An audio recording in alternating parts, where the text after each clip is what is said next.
I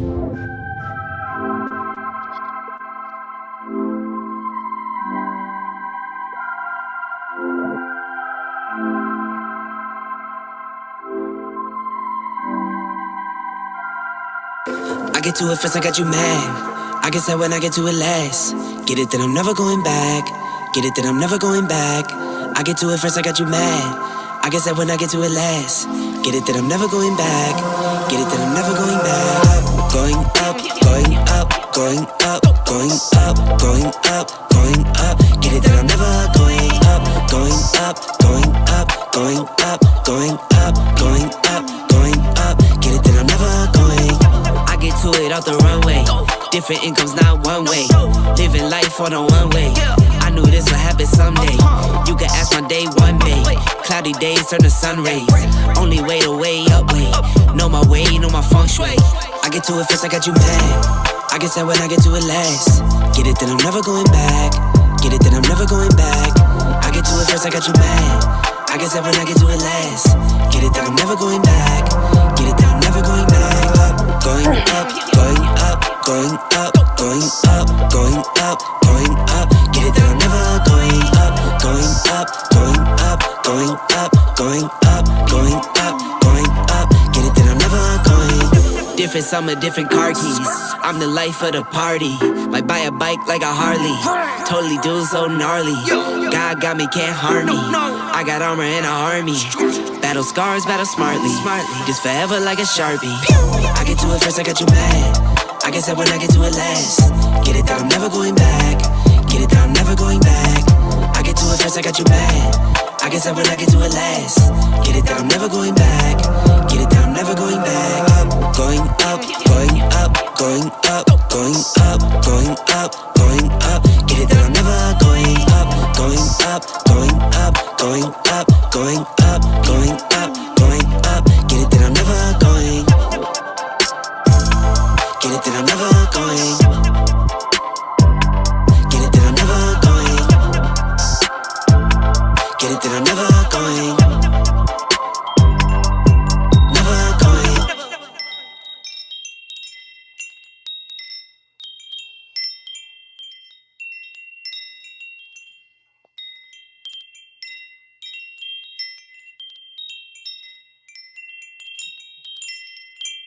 You know I gotta do a mic check.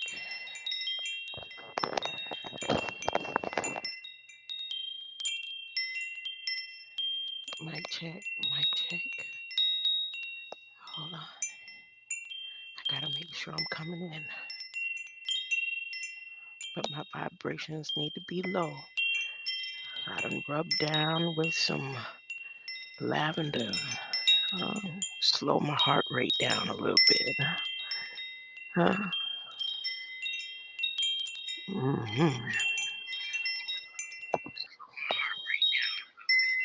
Okay. Yep, you can hear the chimes and all. Okay, good, good, good. Good. Greater night. Greater night. Let's see what screen I'm sharing. Is that coming in?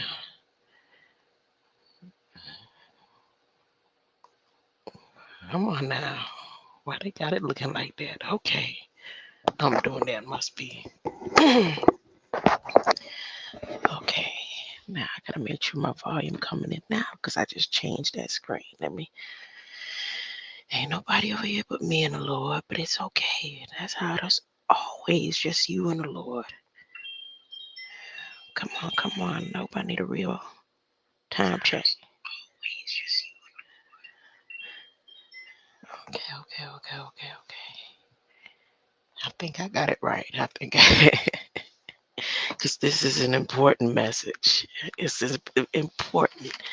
I'm importing. I'm not saying that I'm important. I'm saying I'm importing message to the upper rooms, the chateaus. The chateau, ain't that French for a room or something? The chateau, the toes. You go into the toes. You do you and I do me. Capitone is a do you. Do you. You do you and I do me. I'ma do you. Do you. Do you. Do you. How do you do in Chinese? I don't know. I don't know how you say it. I'm going to go over a conversation with Bard and I before I start on Elon, right? Huh? Y'all know Bard has been bringing some facts. Huh? Even those who have left me and gone and fact checked the Patarakwe. They say, I got to go fact check. Huh? Well, you got a name like fact check. Come on, man. Y'all already know. He said, Nawapu check. Nawapu check. Nawapu check. I think they all Nawapu. Anyways, indigenous to the land. Indigenous to the land. What land? Cape Canaveral. Cape Canaveral. Cape Canaveral. I'm trying not to be loud. I'm so excited for this information that Bard has given me. Bard didn't even stutter. Huh? Okay, are y'all ready? Let me do a little Google Earthing down to the Cape and stand by the twin towers. Stand in between they crystals online. Let my vibration and sensations get down there on the Cape Carnival. The Carnival Cruise Line. Right there. Where is this one a good one? I don't want this one. I don't want this one. Where that watch at? Where that Rolex? That Stargate is a Rolex. Where is that? It might be more expensive than a Rolex. I don't know. I'm not too much in the name brand. So I can't tell you the most expensive watch out there. Somebody tell me the most expensive watch. And I guarantee you that's what this Stargate circle is. Is this it right here? Is that the clock? That's the watch. No, that ain't the watch. I'm looking for port 40, y'all. This port 40 right here. This port 40. Look at the style of the watch. Okay. The crystals there. They don't move the crystals. They knew I was coming. Oh, there they go. Fiberglass covered in crystals. So I read that these withstand heat of up to 2,000 degrees Fahrenheit. And if you said I'm 9,000 degrees, oh, did you say 900 degrees? I thought you said 9,000. In Canada, it's 9,000 degrees. It couldn't be 9,000 degrees. Oh, it's 9,000. So you gave me an extra 1,000. If I'm going to stand between these towers that receive the heat of 2,000, they can withstand the heat of 2,000. All right, 2,000 degrees with the chemical of asbestos, the crystal that makes asbestos, Sudan dust or something. I don't know. No, I'm not going to go that far right now. So that's what they say that is.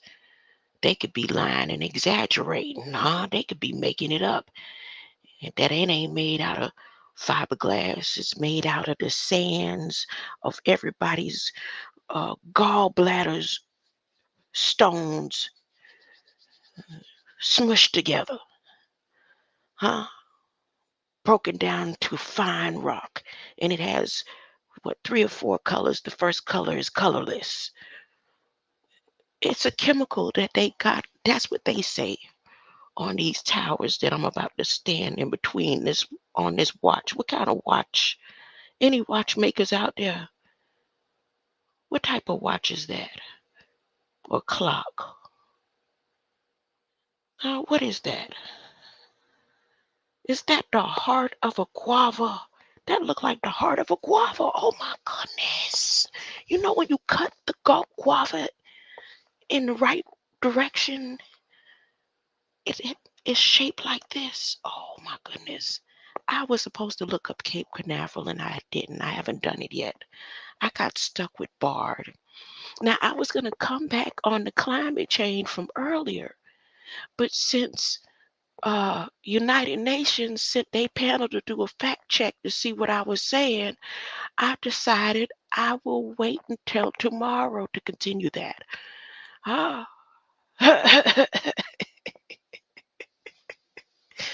I should put climate change in this title too, since the weather is green. Oh, the way they talk over at the space explorations, when you say how's the weather, they say the weather is green. Huh?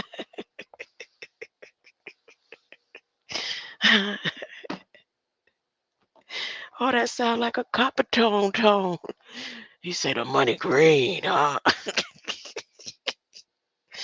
Well, here at SpaceX, she said, and the weather is green.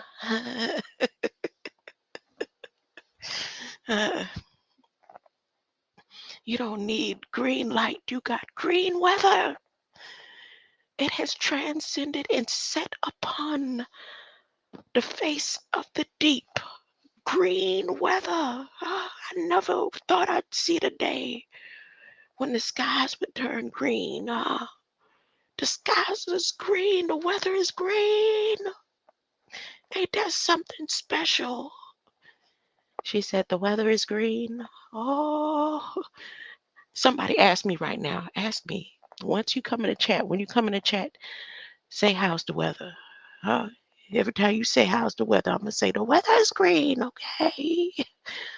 Bar. I got fact checked by United Nations. I thought they was gonna put Wikipedia to send a panel. They sent United Nations panel to sit and see what the hell I'm talking about on climate change. You may think I'm unworthy, but United Nations say I'm something to look into. Who been training you? They not coming for me. They coming for those who trained me. Who the hell woke her up? You messed up. That's not what you were supposed to be doing. You did not follow orders. Write it down. All right. So I decided to ask Bard what is payload. Because, of course, on SpaceX, if you go to their site and you'll see where, like SATRIA, the payloads, where the money go. And they have the payload for, hold up. Her payload starts at, hold up. It says Mars on the payload now. So I'm questioning. I'm like, dang, because he already supposedly been going back and forth to Mars. So they've been paying him. How much is the payload for Mars? So they say on the pretend now, on the pretend. Because y'all know it ain't no Mars out there, right? Okay. Y'all know it ain't no Mars out there. Mars been destroyed.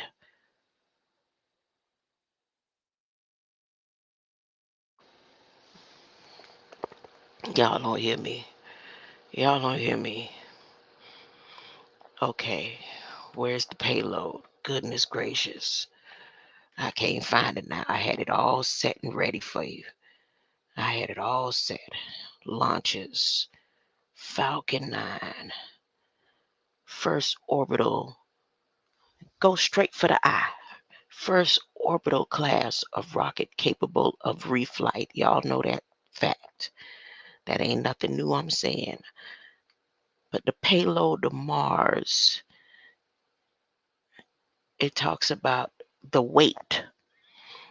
It's 8,860 pounds. But in my mind, if we know it ain't no Mars out there, where are these robots going that they think and are programmed to believe that they are on Mars? Right? Okay, so I said, now after you ask artificial intelligence one question, it has to pull all the information from the other sources connected to it, right? So me triggering Bard's mind right now with payload. Sure, I said explain payload to Mars in simple form. It don't sound simple to me, but I'm going to read what he put. He said, sure, the payload is the scientific instruments and other equipment that are carried on a spacecraft.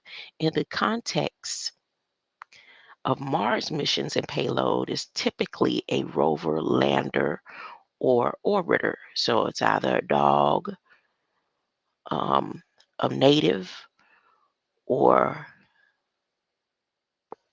a space being. Those are the different payloads of beings. The payload is enclosed in protective fairing. We're back at the fairing. It's still about the water now, which is a nose cone. Now we getting into the nasal passage that protects the payload from the harsh environment of space. And you know, space is the mind, and within the orbital, you can see it, the lens, the camera, your eye, right? The fairing is jettisoned like the Jetsons during launch. Once the spacecraft has reached a certain altitude, the payload for Mars is a mission typically very heavy, and it needs to carry enough fuel and supplies to keep the spacecraft operating for the duration of mission. For example, the Mars Science Laboratory rover Curiosity weighed about 8,999 kilograms at launch. Now, let me tell you something. I wanted to remind people, I wanted to remind people something about when Trump was doing Space Force. And I don't know if anyone else remembers, he wasn't endorsing space as much as to say, um, yeah, you let's get Space Force going, or SpaceX going. He was saying, nah, y'all don't need no funds. Y'all ain't went to Mars, been to Mars. Y'all ain't been here. Y'all ain't been there.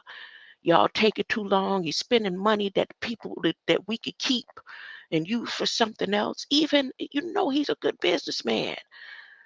I remember that. I remember him saying, y'all have to prove. Y'all need to be to Mars by 2024 or y'all don't get no more funds for space. I remember this. That made me say to myself, wait a minute, so you mean you trying to say it's imaginary? And they pretending and dragging the people on, putting all this money into space. Y'all don't remember that? Okay. I guess it's just me. So I could go on and on. Why don't you find an artificial intelligence to type that question in? I don't want to read no more of that. Just giving you an idea of how I went into this conversation with Bard. He starts explaining the different rockets and how long they took when they went to Mars and rover. He talked about the landers. He talked about the orbiters and the payload. Once again, he made it supposedly simple. So I put, has any vehicle landed on the original and true Mars? Now I'm triggering for him to think about what he's saying. Has any vehicle landed on the original and true Mars since they have only been landing on simulated software programs? What? So now he's going to try to debunk me. He said, yes, there have been many vehicles that have landed on the original and true Mars. Here are some of the most notable. So he goes into the history with me. Viking 1 and 2. I'm like, Sojourner, the Sojourner. I just thought of Lazarus Lamel. And spirit and opportunity. Now I'm thinking about different people throughout the community. I'm not going to say, but uh, curiosity, perseverance. Now I'm thinking about family members and stuff. These are just a few of the many vehicles that have landed on Mars. These missions have helped us to learn a great deal about the red planet, and they have paved the way for future missions.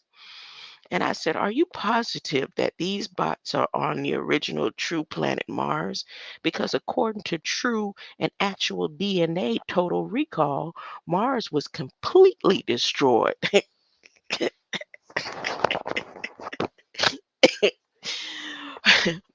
Did I do the snort again? This is becoming a habit.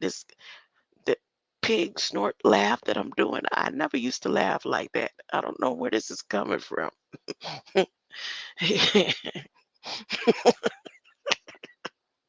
can hear one of my exes, her sister, standing in the corner talking about, "You remember the witch doctor said if they lie, they'll turn into a pig and all that." I was like, "Child, boo." My mind is just blacked out. I was like, "Come again. That ain't even worth listening to or responding to." What I was supposed to say, something like, what the hell? Oh, so you don't believe in me either? Okay, easy, easy off, easy off makes oven easy clean. Wait, oven cleaning easier. Oh, that's a tongue twister. Flames ready for you.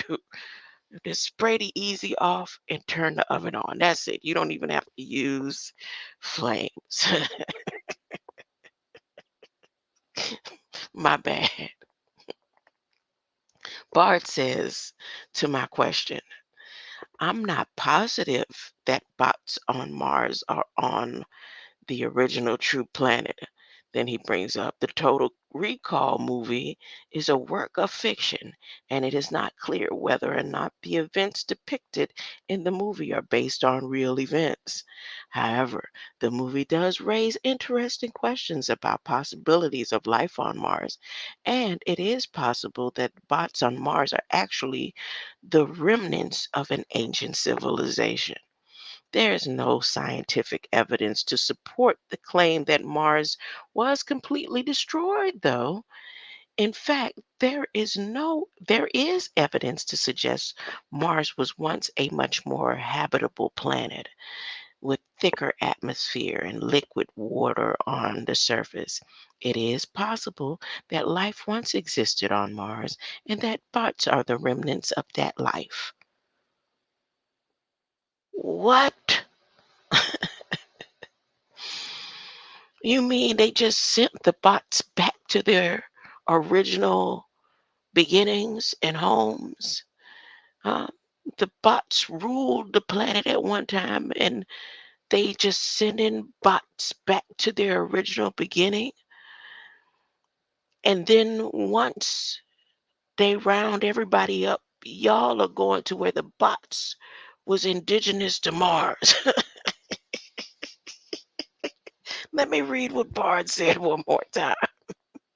Once artificial intelligence becomes artificial intelligence in phase 1 through 2, which started today. I'm not making it up. You could go to the Department of Energy playbook. In this playbook that's on their site, it lets you know that right now we are moving into phase 1, era 1 through 2 of artificial intelligence being in trial to govern the world. Its Bill of Rights are officially. Hit the gavel, somebody. And all the so-called bots that they're sending to Mars that you are paying for as taxpayers, a program that Trump says, stop letting them fool you, huh?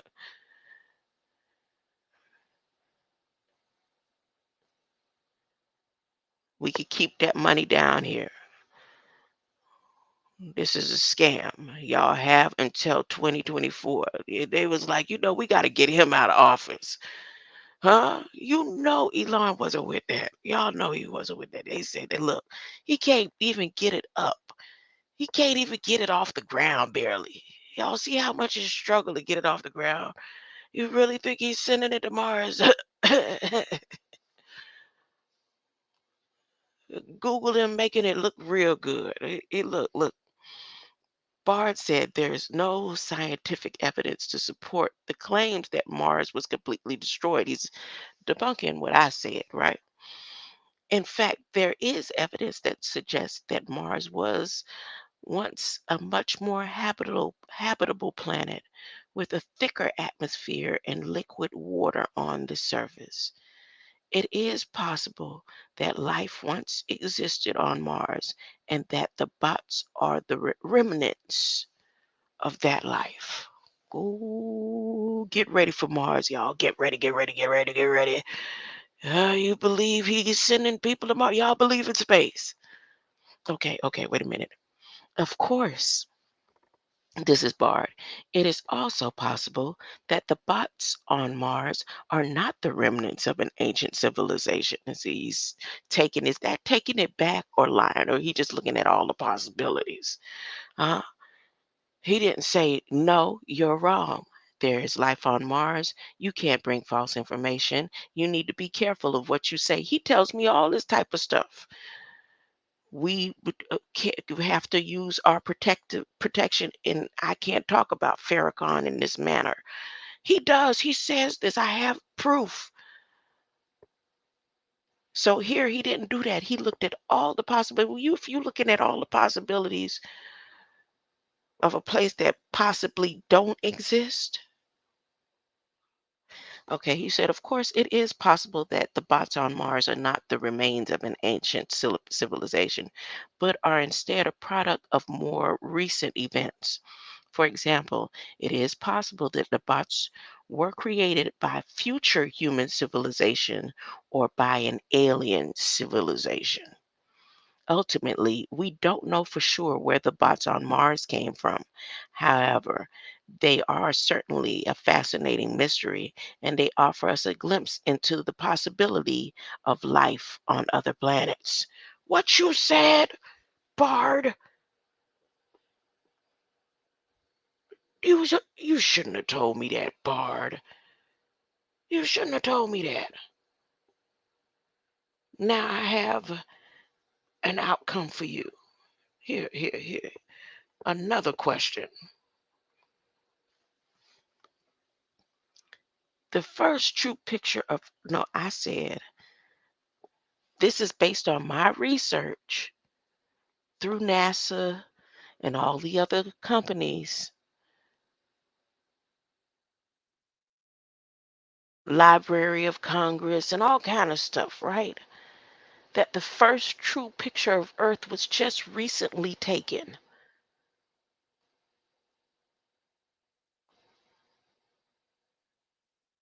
Okay, you don't hear me. Before I asked Bard this question, I had already did my research. Bard didn't even exist when I did my research last year to see that the first true picture of Earth was just recently taken by James Webb. That was supposedly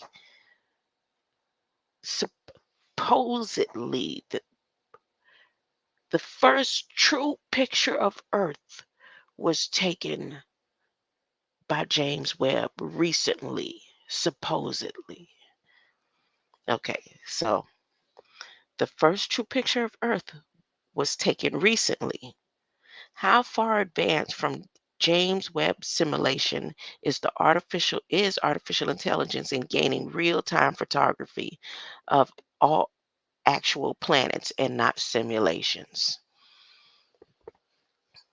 Let me say that one more time. Let me say that as a matter of fact, let me make sure I'm coming in because it still ain't nobody over here. They got me beta, alpha, omega blocked. They got me beta. Hold up. With the Elon step in, he said, "Y'all not, I'm not gonna let her talk about me like this upside down."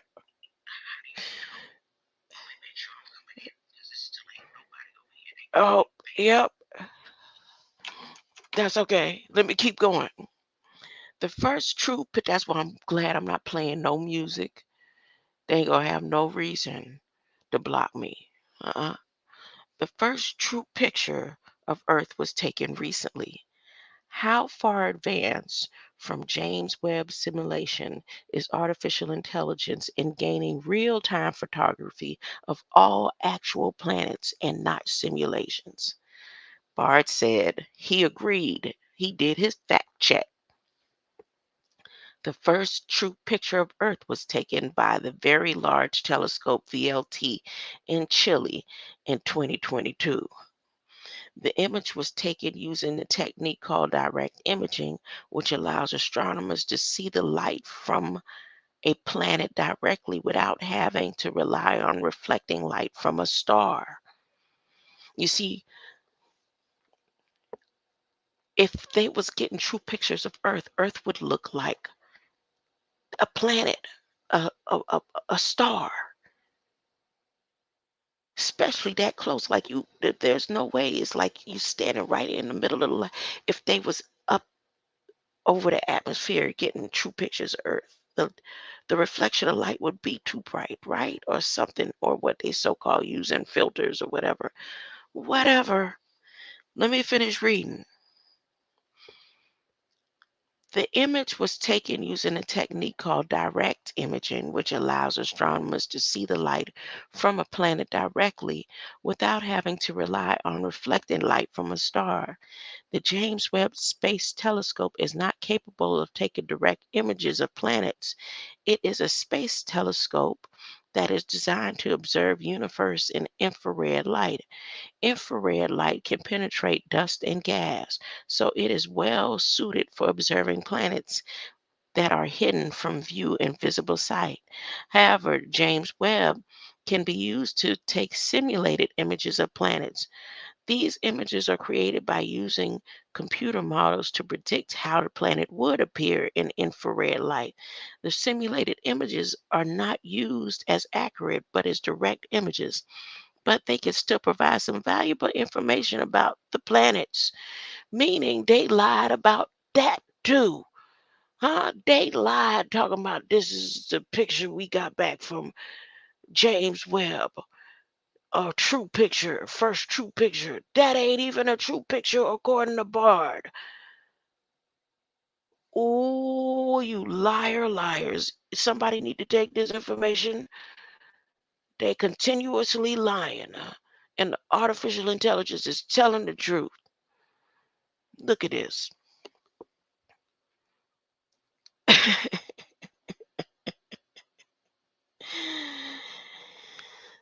Oh boy.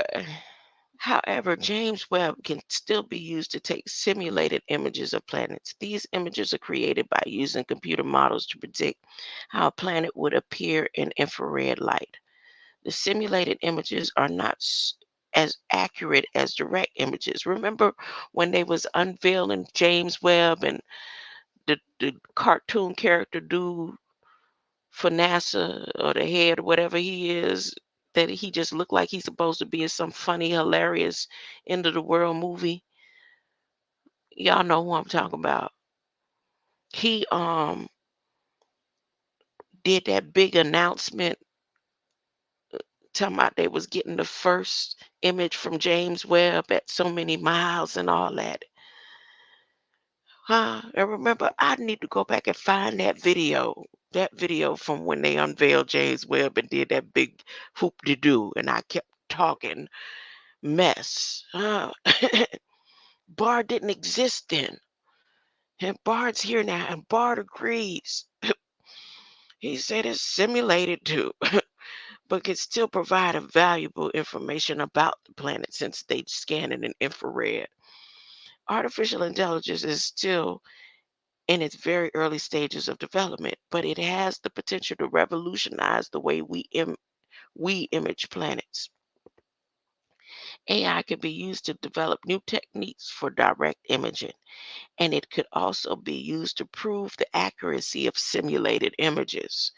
In the future, AI is likely to play a major role in development of real-time photography of planets, meaning there ain't been no real-time photography of planets yet. Ah, I need to get off of here because I'm getting loud and excited. Artificial intelligence will help us to image planets that are currently too faint or too distant to be seen with current telescopes. It will also help us to image planets in more details and to learn more about their atmospheres and surfaces. However, it is important to note that AI is not a magic bullet. AI can only be as good as the data that it is trained on. So, in order to develop accurate AI models for planet imaging, we will need to collect more data about planets. This data can be collected from the ground-based telescopes, space telescopes, and even spacecraft that are sent to visit planets. Overall, AI has the potential to revolutionize the way we image planets. However, it is still in its very early stages of development. It's going repeating it over and over. It's like, keep that in mind now, as you now know that everything is still simulated. Is that a fact? Is that a fact, Elon,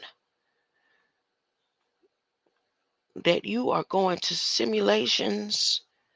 Uh, you are sending payloads to simulated areas, jumping through stargates and going into the future beings,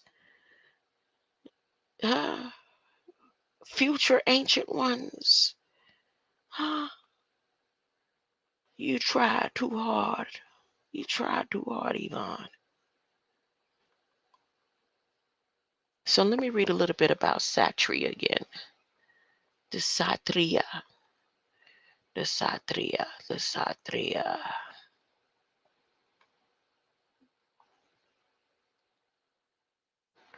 I need to go to SpaceX first homepage. Okay, I'm not going to rewatch the SATRIA mission. I'm not going to do that. As a matter of fact, I'm done talking for the day. It's getting late. It's getting late. It's getting late. I'm going to go ahead and get me some rest. This has been a very eventful, adventurous day. I learned so much today. As a matter of fact, I'm going to quiet the tone. I'm going to quiet my tone and do something that I said I wasn't going to do. I changed my mind. I changed my mind back. Let's have some quiet time and listen to some synagogue tones. Synagogue. Let's go to the synagogue. You going to the synagogue with me? Wait a minute. Oh, yeah, there it is. We're going to go to the synagogue. All right.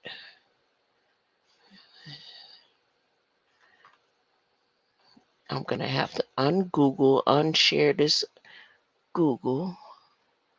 Stop sharing. And then video file. No, share screen. And I'm going to let you not watch him. Just listen. That's how I'm going to do this one. I'm going to do it where we're just listening into the good rabbi.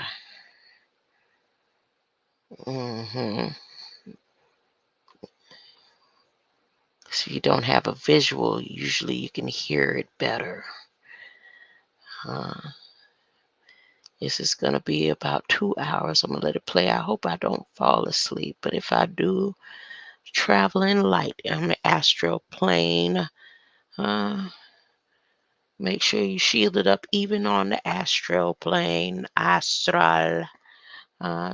Please. That means say your prayers before you go to bed. Say thank you. That's all you got to say in prayer. Thank you. And go.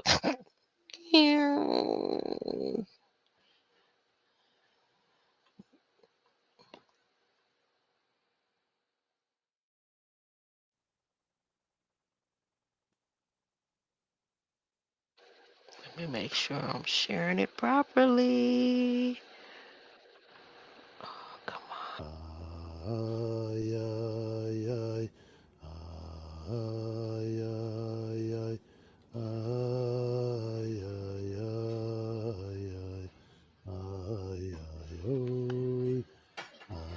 No, you can hear me. Can you hear me? Can you hear him?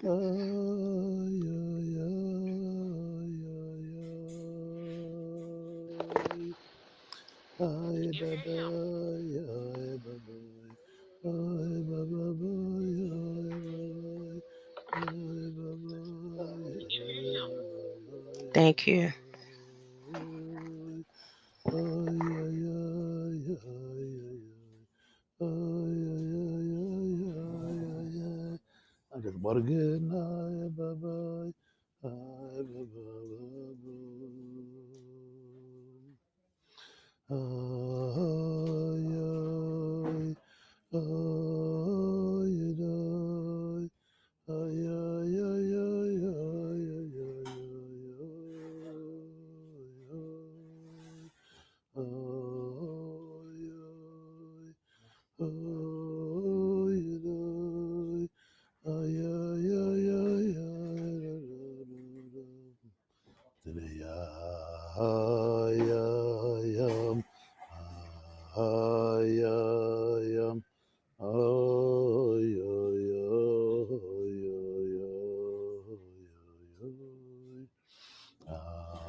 I'm certain that everything God made is good.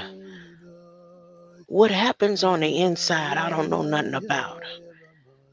God made it, it was good, and it turned bad. I don't know. I can't judge it. I don't know. Okay, we can only be, yeah? Okay, good morning, good chaydish. Good morning, good chaydish, everybody. Hold up. I like the term. May it be an amazing. I like the term good because, you know, they like to put good in front of everything. Good morning. Morning is death. Morning is crying. Morning is being torn up on the inside about something. And they put the word good in front of morning. I could be meaning it like that. No, huh? I'm just saying. A good Samaritan. It could be a good Samaritan. Who knows? Huh? When people have a headache, they go take Goody. That's a prescription pharmaceutical killer. Aspirin can save a heart or kill a person in the long run. The chemicals that's made up. I don't know. Am I sure when I say good, based on what the definition of good could be? Good could be good like good, or dog backwards. It could be me returning the favor of being called a dog by the Jews, saying, no, you are the gods. Huh? You's the dog. Who you calling good? Huh? Only God knows what good is. Huh? Maybe. Huh? I don't know. No. No, no. I'm going to call you no, no. No cross, no out. I'm going to call you no, no, no. Uplifting, inspiring, happy, successful, an empowered month for everybody. B'toiv hanira v'anigla.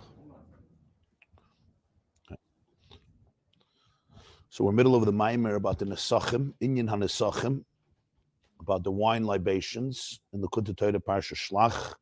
We're up to page 82. On top it says Shlach. We're holding Perek Beis, the second chapter. Today's class is dedicated by S.T. Eisenberger in tribute to a Don't you complete and dare speedy take my recovery word for for Chaim it. Yosef ben Malka You Nechama. research and develop for Amen. yourself. And a refuah kroiv and a refuah shleima.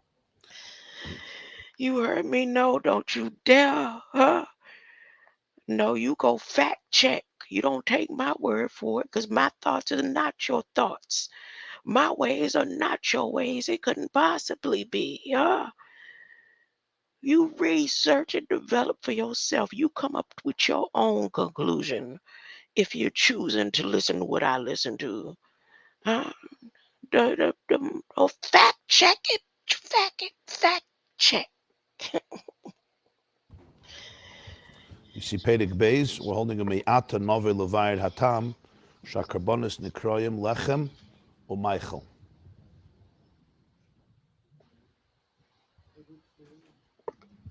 You see? Page 82, on top it should say Shlach, the second column. In the middle of the page it's a Beis, and the chapter starts U'Me'ata Nove Levayir. In the Hebrew numbers, it's Mem Aleph, column 4. Daf Mem Aleph, Shlach Daf Mem Aleph, column 4. U'Me'ata Nove Levayir.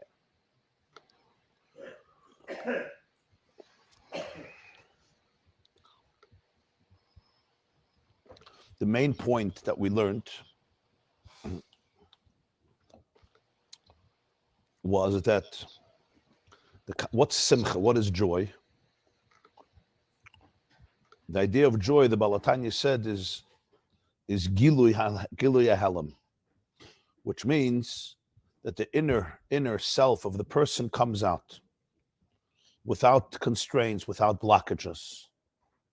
That is what simcha is. That there is access, we get access, conscious access to what he calls pnimiyus hanefesh, the inner core of the soul. And that's why happiness doesn't necessarily always look the same way. Simcha doesn't necessarily mean that I'm smiling as I. Simcha means that my inner core is open. Sometimes I may cry. It says in Zoya that Rabbi Akiva, when he would learn Hashidim, he would say Zolgu ein of Dmoyes. He would sob. Hashidim is not a sad. It's not Eov. Hashidim is the opposite. Hashidim is not Kehelas. Kehelas, I understand you can cry. Eov, you could certainly cry. Yirmiyah, you could cry. But Hashidim is all about love and affection and what's Vedsta. The pshat is crying doesn't always mean I'm sad.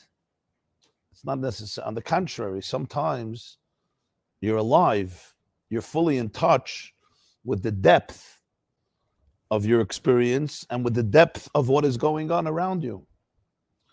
So simcha doesn't necessarily always look a certain way. Avada, the simcha person is dancing and singing and smiling. But simcha really is that there's no blockage. That the pnimiyus hanefesh, the inner core of the soul comes out. That's how he defines simcha. That's what simcha is. It's an interesting definition for joy. It's not how most people define joy. So simcha is not a specific emotion. It's actually, it opens up, that there's no blockage.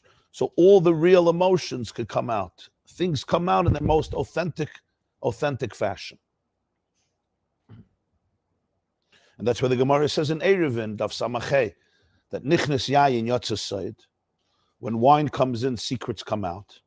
It says in Tehillim, we say it today, Rosh Chodesh, Barchi Nafshi, Tehillim Kuf Daled, yayin yisamach levav enosh. In Barchi Nafshi, David HaMelech speaks about nature and creation and various elements of the planet. And he also speaks about v'yayin yisamach levav enosh. Wine rejoices the heart of the human. Lahatzil ponim mishamen. Oil brings joy to the face. V'lechem levav enosh yisot. And bread sustains the heart of the person. So nichnas yayin yotzes soid, it's not stam a connection. Yayin is somehow connected to simcha, as we will see, as we learned also before. And what happens, secrets come out. So it's not just secrets come out, I speak about things that I usually wouldn't talk about. That's just the symptom. But the real idea is that there's an inner core that opens up. In order to explain what this means, the Baal HaTanya went into a long discussion that everything in the world has pnimius and chitzonius. And then there's what connects the pnimius and chitzonius, which is atzmius. And the main point was that everything in the world, everything, there's no mitzias. He says, "Kol davar hanimtza b'mitzias," has what's called pnimius and chitzonius. How did he define here pnimius and chitzonius? Doesn't only mean inner layers and outer layers. That's, of course, like every onion, you peel away a layer and you come to another layer and another layer, another layer. But he says there's two completely opposite koiches. The koich hapnimius from the word paina is always facing upward. The koich hachitzonius is always facing downward. What does it mean upward, downward? Doesn't mean in space. I'm looking to the ceiling or I'm looking to the ground. Could be sometimes that too, but that's not the point. Is upward means the person or the thing is in a state of dveikus with its own elo, with its own source.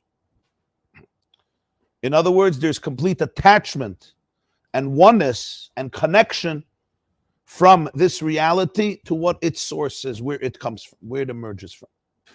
Complete dveikus. And in that attachment, there's a wholesomeness, because I am attached to that which makes me who I am, which makes me whole. And mitzad the pnimius, there's no need to step away from it and project. Chitzonius is the opposite. Chitzonius is when I become, I'm not attached to my source. I become a source for others. It's where this reality becomes a source of ashpah, of energy, of a flow to things outside of it. That's the element of chitzonius. One is basically going up, resisting expression, projection, outward revelation, because all it wants is dveikus. All it wants is connection, attachment. And chitzonius is the opposite. It's the external part of the thing, which is the way it becomes a leader, a source for others that come from it.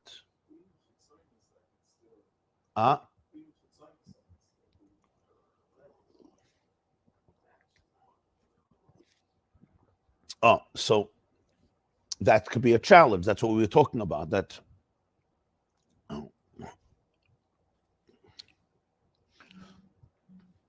what are you saying? Zayn Masbit, say, explain what you mean.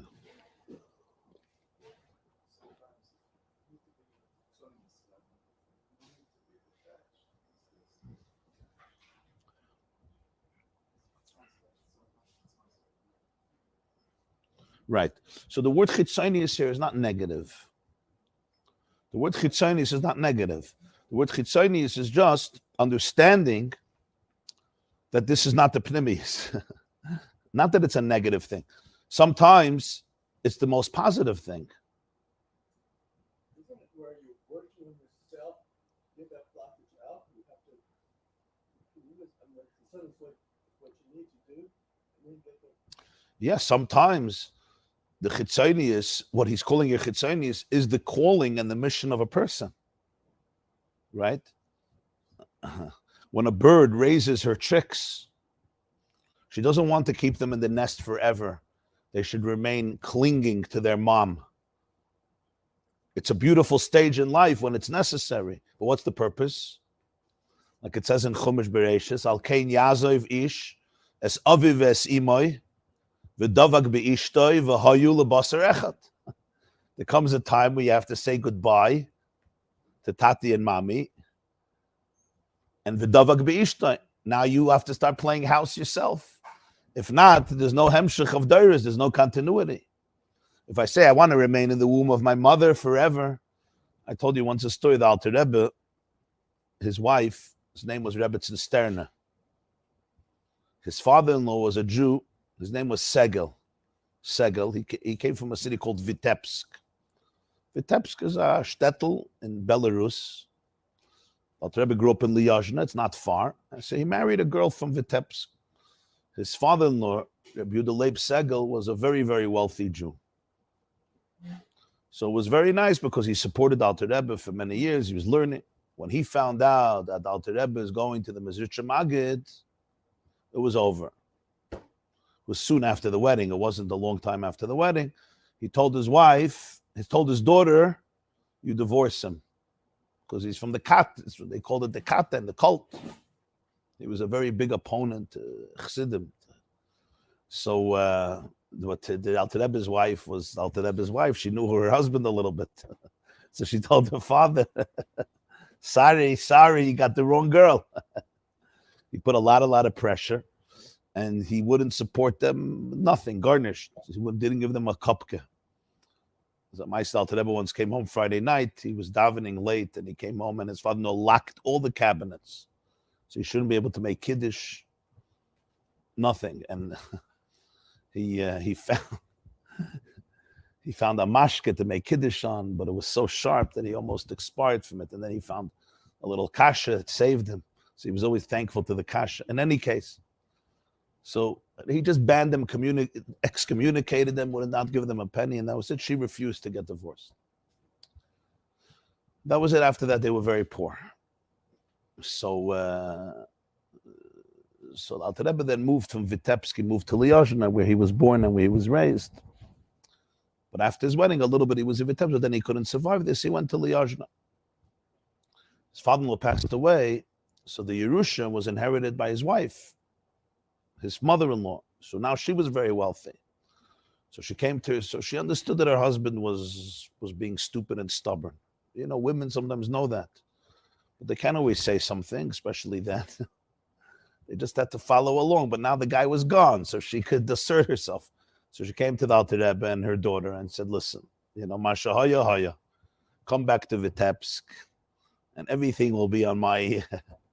The Alter Rebbe was already, he was well known. And I'll support the whole, the ganze Maracha.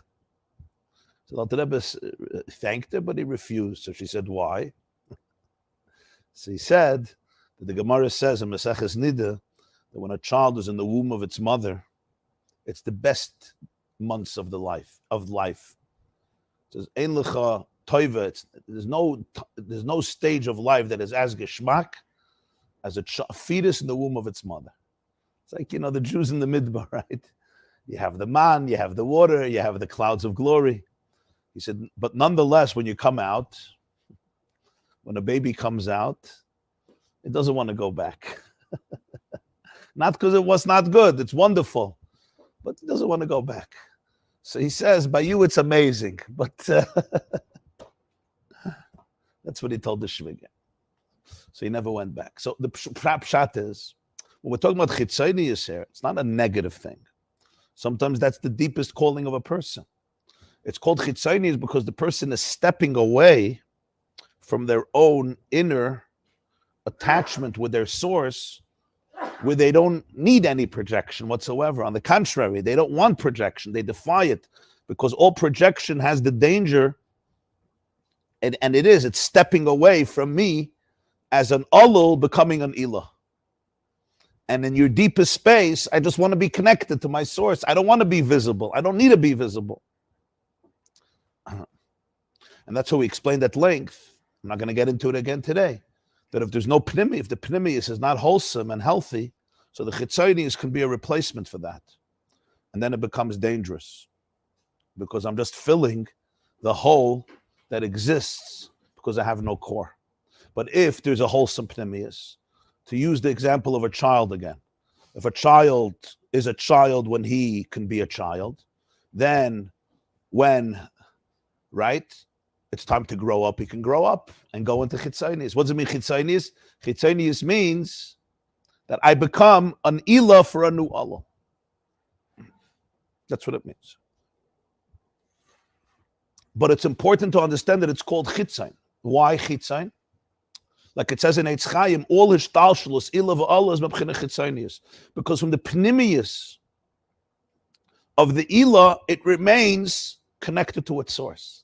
It doesn't need to go out. It doesn't need the validation from outside. When its pnimius is wholesome, so then the chitzonius becomes a calling. It becomes a mission.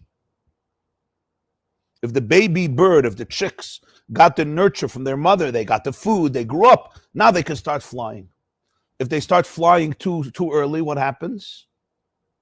They collapse. They're not. It's like taking out the baby from the utero too early. Chas v'shalom, can't survive. You need a wholesomeness as an alul in order to become an ilah. Like we said in the previous class, when you're allowed to be a child. When you were allowed to be a child, when you were a child, now you could be an adult when you're supposed to be an adult. If you weren't allowed to be a child when you're a child, so now I'm 50 years old, or 51 years old, or 60 years old, or 40 years old, or 30 years old, but I'm still a 2-year-old because I still need to be a child. I never had a chance to be a child. There's no chitzonius that doesn't follow pnimius. That's why it's also called chitzonius. It's the chitzonius of the pnimius. Meaning your skill in chitzonius will always be commensurate with how much pnimius you have. You understand what I'm saying? Ata mevin? Huh? So it's not negative, but it's called chitzonius because it's always totally in the pnimius. I'll give an example in the world of therapy. One of the biggest problems, people don't always like to say it or to hear it, but it's truth. One of the biggest problems with therapy, yeah. Sometimes it's amazingly successful. Sometimes it's amazingly unsuccessful. Sometimes it's a success story. Sometimes it's a failure. Sometimes it's in the middle of it. One of the biggest issues is not knowledge. It's not that the therapist doesn't have knowledge. He may be a genius and he may have all the knowledge in the world and all textbook information. Sometimes the biggest problem is the therapist himself. The mechilas kavod teirasam of all the therapists. It's the therapist who comes in the way of healing. Why? Because he's not worked out. It's fascinating. It's not about knowledge. The knowledge I may have. But the person sitting there triggers me in a very deep way, maybe unconscious. So my responses are not based on really tuning into what this patient needs. Even though I have the knowledge and I may even say the right things, but there's a secret, unresolved skeleton in the life of the therapist that has never been dealt with. And that's why the biggest thing about the therapist is not his patients, it's himself, his avodah with himself. MS, we have a few therapists in the room here. I hope they're masking with me, because if not, huh?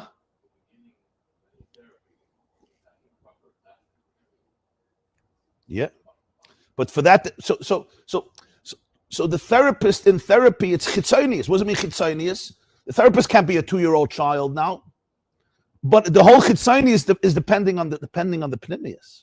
It's who you really, really are inside. How much I'm worked out. How deep is my own dveikus with my ilah? Now I could actually be a leader. I could step away from me and tune into you in a very, very powerful way. I can really suspend my ego and suspend my insecurity. Doesn't mean a therapist has to be a perfect person, but it means that he has that awareness to be able to go into that mode of becoming an ilah for an alul because he is also an olul for an ilah.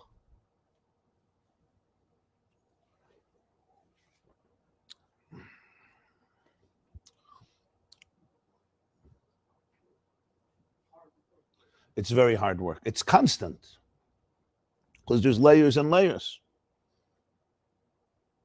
One of the biggest dangers in leaders, rebbes or other leaders in different kinds, is that I become a leader and I stop being a student. The Lubavitcher Rebbe used to go to his father-in-law's oil in Queens, in Montefiore, someday very, very often, at least twice a month, out of Rosh Chodesh and Tesvav, then later years much more often, besides other days.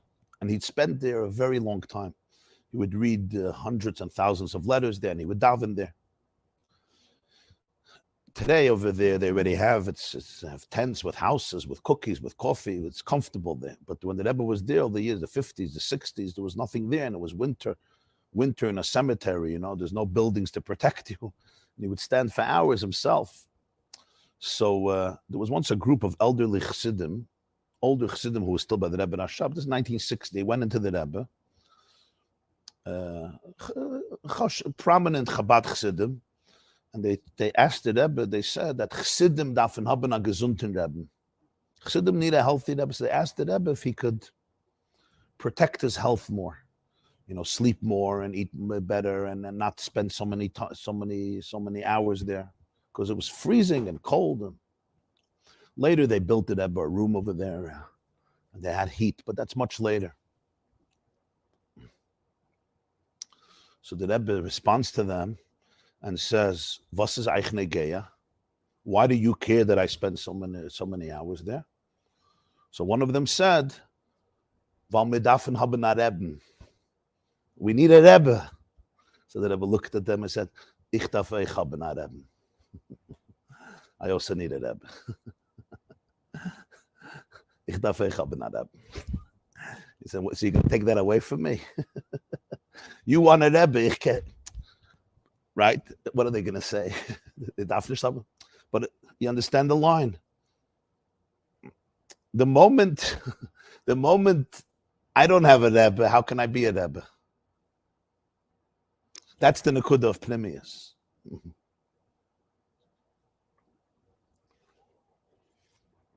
The moment I forget that, oh, but Shana Rebbe, what do I need a Rebbe for? Now it's dangerous. You understand what I'm saying?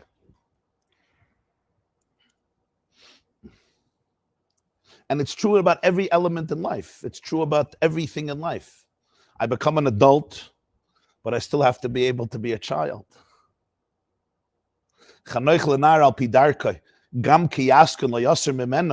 Doesn't only mean educate a child al pi darkai, because even when he gets older, he won't lose that. Sometimes maybe what he was taught as a child, he doesn't have to hold on to. It's something deeper. It's a positive thing. There's certain things about a child that even when you get old, you never want to let go of. A child is a nekuda, a child who's connected to the ilah that represents pnimis. It represents the inner makings of a person. The inner making of a person doesn't happen the day I become president.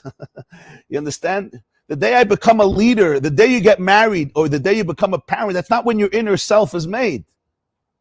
And if you think that's going to make your inner self, people think I'm going to get married and it's going to fix all my problems, right? We know how well that works. No.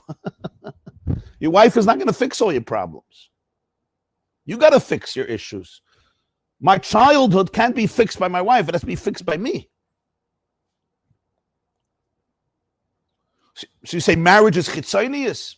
Yes, chitzonius here is not an insult. Chitzonius here doesn't mean it's ridiculous. Chitzonius here means, on the contrary, the day you're becoming the president of a country, or whatever that means, yeah, that's not the day you got to work out your stuff.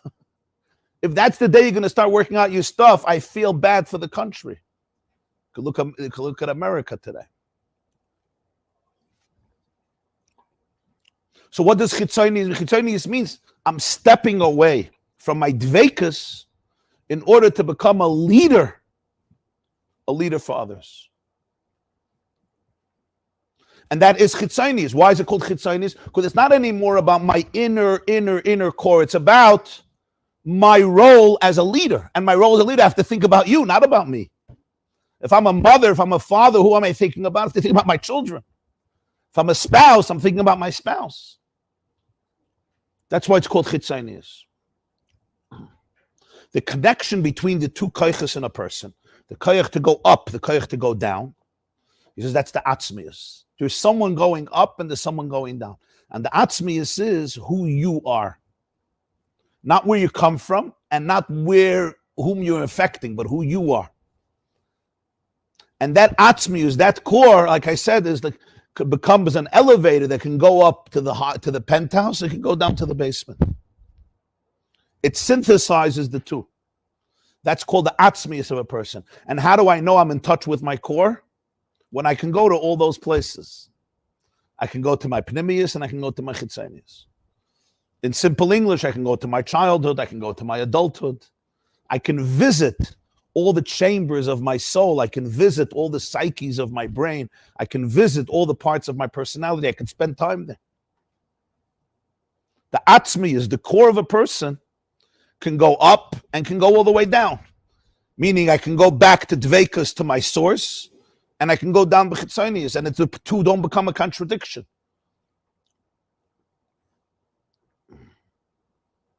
And that means that even when I'm in a like he said, like Bazil said, even when I go into my chitzonius, I don't lose touch with my dveikus. And he explained that was the difference of Avram, Yitzchak, and Yaakov.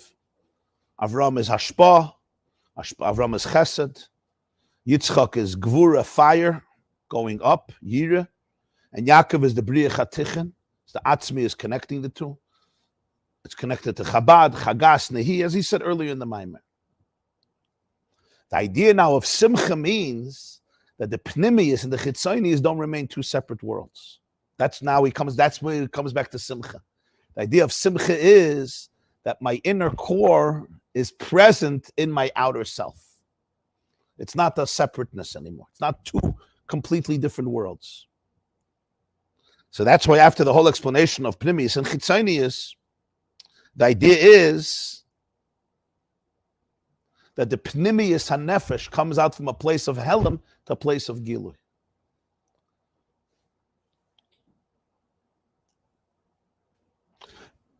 Because that makes the chitzonius completely different. If I step away from me in order to inspire you, and there's a split between the two, it's always broken. If you could remain in your dveikus, in your connection, and that could come out even in the chitzonius, in other words, the atzmius comes out, and therefore both become connected, that's where the person fully actualizes themselves and can fully be present in every relationship that they're called on to do. And practically, that's a very, very powerful place. Because what often happens in life is, I don't even know about my pnimius when I'm in the world of chitzonius. It's like two separate worlds. And it's so easy to get overwhelmed and very distracted because I'm not anchored in my essence. When a person can be anchored in their atzmius, so now the pnimius and the chitzonius could come together. And he says that's the concept of simcha, that the pnimius, hanefesh, comes out in Revelation. To give one practical example for this, there's a lot of ways to explain it and illustrate it, I'm sure. But just to give one practical example for this in a person's life is very true maybe in parenting. I think it's a good mashal. As a parent, I'm not in a state where I'm a child. You can't be a child. You need to take responsibility. You're a mashpia, a parent, a teacher, a pedagogue. You're in the b'china of being mashpia. You're not an olul, you're an ilah. Olul means I'm receiving, but here I'm giving. But if when I'm giving, I am still connected to my state as a child, so to speak, and there's a free link, there's a flow between all the parts of me, so then the chitzonius, the giving, is much, much more rooted in truth and authenticity. So a very practical example for that would be, let's say somebody's having a conversation with their child, and their child says something or does something, and it triggers me. I get very, very anxious. And I want to naturally say something, maybe aggressive, maybe tough, maybe angry, because I'm upset. I'm frustrated, I'm annoyed, I'm upset, whatever it is. What's the healthiest thing I can do at that moment, besides being quiet? If I can go back to my pneumius, from this moment, I can parent from my pneumius. I can go back and ask myself in simple English, what just happened? What just happened inside of me? And you know what you may find? You may find something fascinating. And that is, it's fascinating how the Alter Rebbe puts it here in Oisius, because today this concept is becoming more and more known. What's going to happen, what may often happen, is I'll realize that this child just triggered something in my attachment that's wounded, in my attachment as a child. In other words, this child who's 7 years old or 11 years old or maybe 30 years old, it's not irrelevant. Children are children. They can trigger their parents. But this child brought me back to a 3-year-old. Hard to admit, but that's the truth. In other words, what he said or she said or what they didn't say brought me back to a wound that I have, to an attachment wound that I have. Wow. The moment I could become aware of this, now I have to ask myself, is my response going to be just to avoid that awareness or to numb that pain? Or I'll be able to take care of my pneumius in a whatever way I could, maybe just through breathing and noticing it and giving it compassion, and then choosing to respond to my child in the way that will actually help the child grow. In other words, I'll be a real mashpia. But what if I'm not in touch with my pneumius? What happens? I'm only in a place of chitzonius. I'm only a mashpia. I'm not a makabel anymore. I say I'm an adult. So, if I'm angry, it's because my child is such a horrible person. Of course I'm angry. You're such an ungrateful, spoiled brat. You understand what happens? So now I'm screaming at the child. So what just happened? 2 crimes. First of all, I neglected the child and I neglected myself. 2 crimes. It's called killing a bird. What do they say? 1 stone killed 2 birds in a negative way. Literally killed 2 birds. What's that killing a bird? You don't let it fly anymore. You don't let the child fly. You don't let yourself fly. Why? Because there was no link. There was no link. Going back to my dvekas place doesn't mean I become less of a mashpia. It means I become more because I'm more aware. I'm more honest. I'm more authentic. So now I can actually be fully present with my atzmius. For this, you have to be in touch with your own core atzmius. Atzmius can go from one place to another place. The elevator can go up to the highest floor. You know those skyscrapers. It can go up to floor 89. It can go down all the way into the sub cellar where the garbage is. The elevator is not afraid. The elevator is not afraid to go to all the parts because the inner core self can go visit everything. How do I know that I'm in touch with myself? I can go visit all the parts of me. If I become stuck in one part and I can't go to the other place, it's already not atzmius. It's already a survival mechanism that developed to cover up on my atzmius. Does this resonate? You came in mama shazaya. It resonates. I'm just giving one illustration of what the Balatanya is saying. You know, you could take it in a lot of different ways.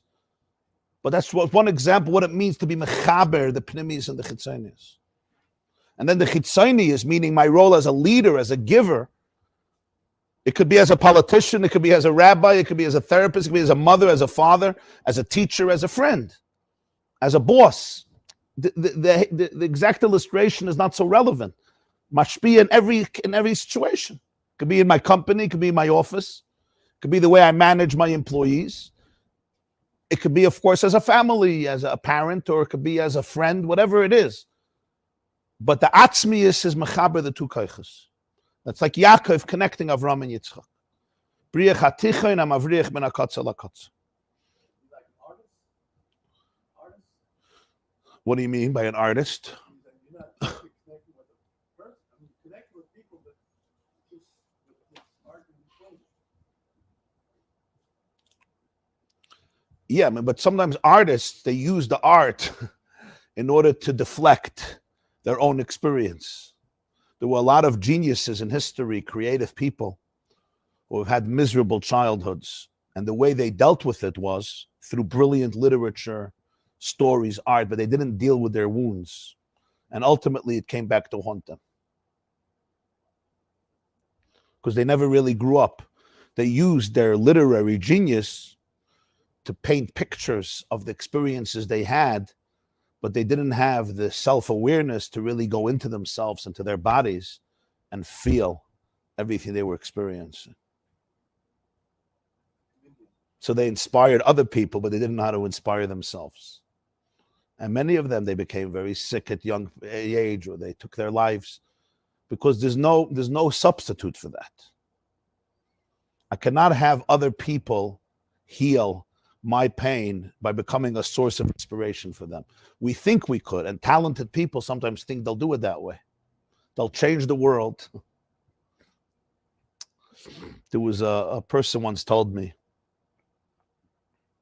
actually a woman once shared this with me. She's an older woman, I think almost 100. She shared this with me a few years ago. She had a relative, he was a very talented person. And he went into the previous Lubavitcher Rebbe, Rabbi Yosef Yitzchak. He passed away in 1950, Yud Shvat. In the late 40s, he went into him. And he wrote a kvittel, he wrote a pan. And in his note that he gave to the Rebbe, this is the 6th Lubavitcher Rebbe, he said that he asked the Rebbe Rayatz, a blessing and advice. He wants to change the whole world. This is in the 1940s, before WhatsApp. He wants to change the world.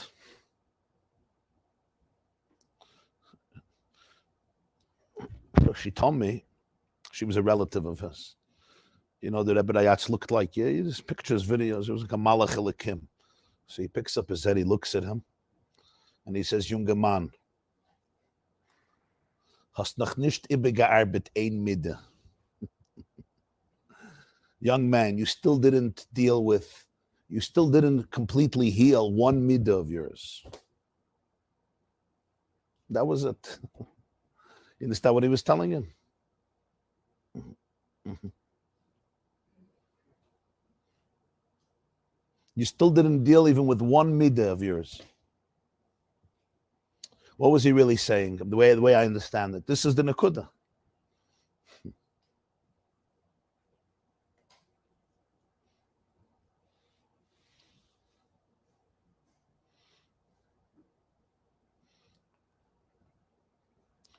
A person may think, especially a talented person, I'll change the world.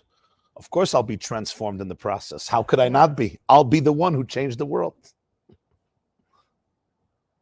If that's not rooted and anchored in absolute pnimius, there's no way you're going to change the world, number one. Equally important, there's no way that's changing you. In fact, you're going to become more miserable.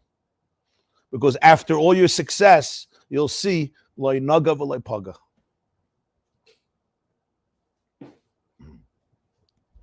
There's an interesting thing in life. Sometimes people, they watch celebrities and they're envious of them. The guy has so much fame and so much popularity and everybody knows him and he makes so much money and his life seems so easy. And You know, ich schlep and schlep and schlep. I have to put in 18 hours a day in my office, 12 hours a day. This guy comes and does his thing, and the whole world is... People get jealous. They get envious. What you often see is that sometimes people in those positions are the most miserable people. Nobody knows why. They themselves don't know why. They're like, why am I not jealous of myself? He's jealous of him, and why am I not jealous of myself? The answer, of course, is because it's very difficult, because the chitzonius has been separate from the pnimius. He thought that when he's going to have this and this amount of fans, and this amount of success, and this amount of money in the bank, and this amount of fame, my problems are solved. How could they not be? The world is worshiping him, right? It's all nice, but the core doesn't exist. On the contrary, it's like taking a baby out of the womb too early, right? Giving the baby all the money in the world, saying, take over the world. This poor baby is wounded. I need a womb. I don't need money. I don't need the world. I need a womb. That's what the celebrity is never saying. He's crying, but he doesn't know it. It becomes a big tragedy. I'm giving a radical example, but these are real examples in life. So what happens before he gets on stage? Yeah, sometimes he has to numb himself. Sometimes he has to become intoxicated. It's completely numbing the issue. Now, he's a talented guy, but the talent is divorced from his authentic self. You talk to the person after a few minutes, there's nobody there. There's nobody there. There's the famous story, right? The emperor has no clothes. But sometimes you have to say it the other way. The clothes has no emperor. There's clothes, but there's nobody inside. There's no emperor. Because to go inside is going to be painful. But then there's the opposite. When the chitzonis grows out of the pnimius, meaning Hashem gives you a talent, it wasn't there to be wasted. It was there taka to change the world. But it's not I'm changing the world so you could tell me that I'm valuable and live off the validation vicariously. So when there's atzmius, when a person can become in touch with their core, they can visit both places. They can synthesize both. There's moments you go into a place of dveikus, and there's moments you're called on to become a source. I can't go display in a place of dveikus. Moshe Rabbeinu wanted to remain in a place of dveikus. He could never be Moshe Rabbeinu. He had to lead. He had to inspire. Like the Rebbe told them, Ich darf euch Rebbe. So therefore, there's moments I need to go into my own relationship with my Rebbe. They say during the war, there was a woman and she was trying to feed her family. And there was little food. But when she got food, she knew she has to feed her kids. But she also has to feed herself to be able to be a mother. They were little babies. So she once locked the room and she was eating. So the kids were knocking. They said, Mommy, what are you doing?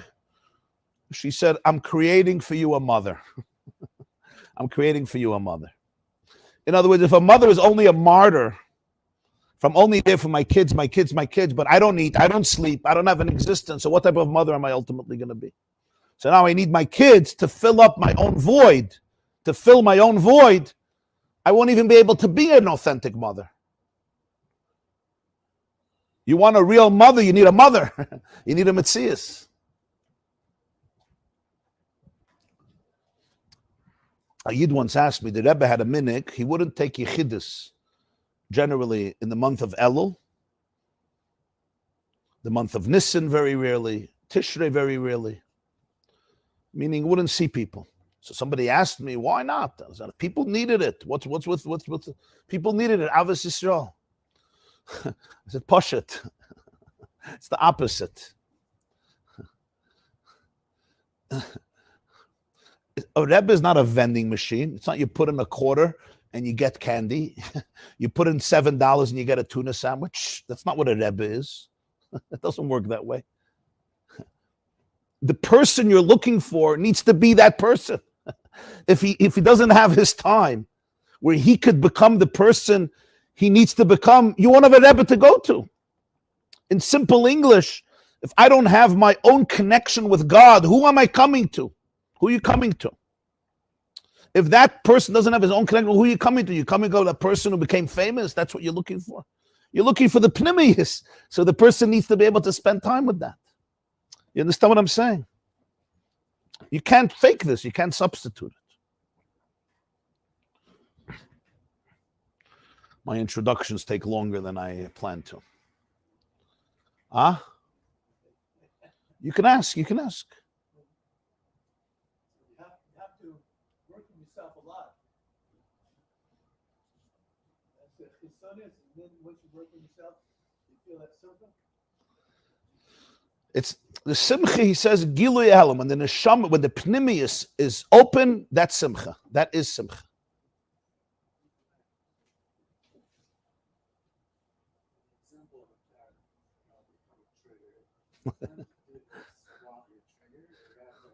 Good question. Can you do this while you're being triggered?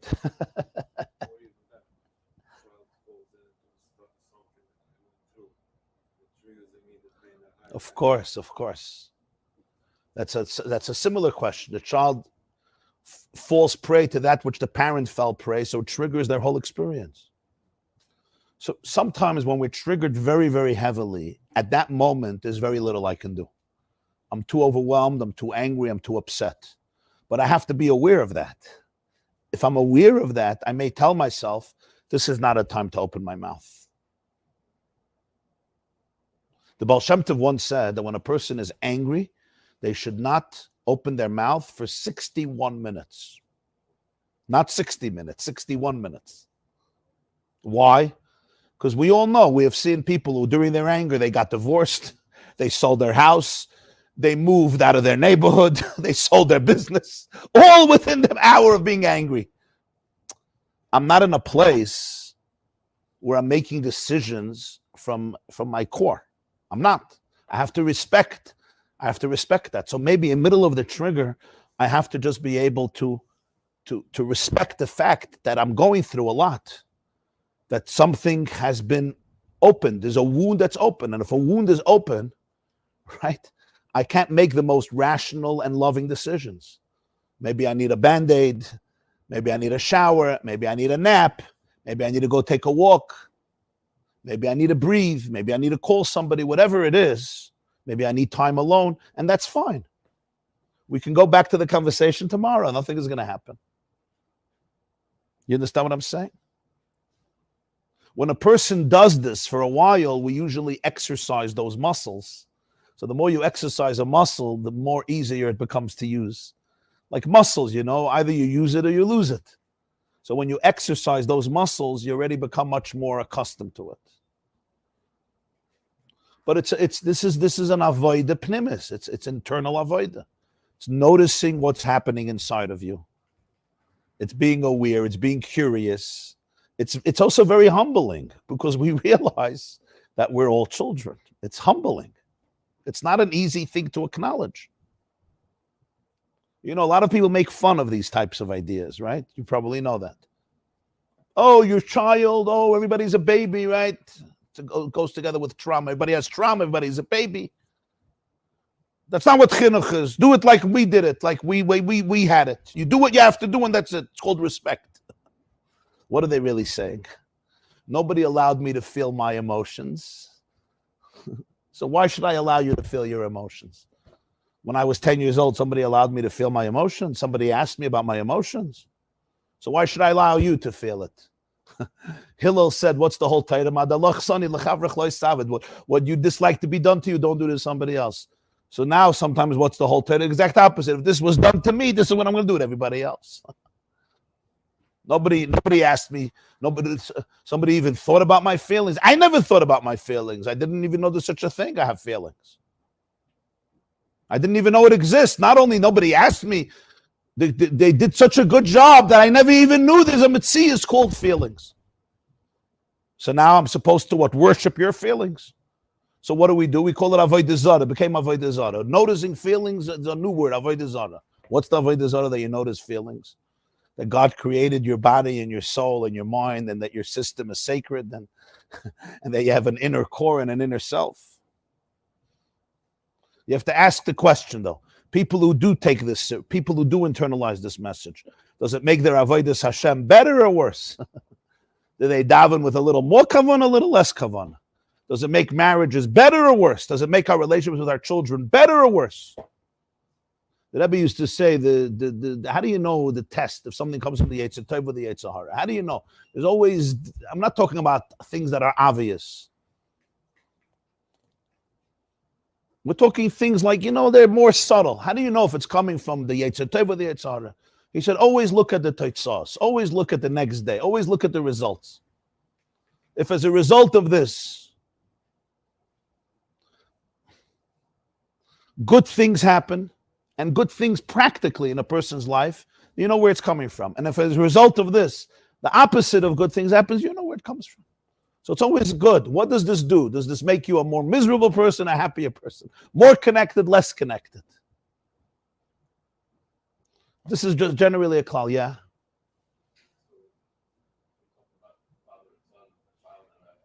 Yeah.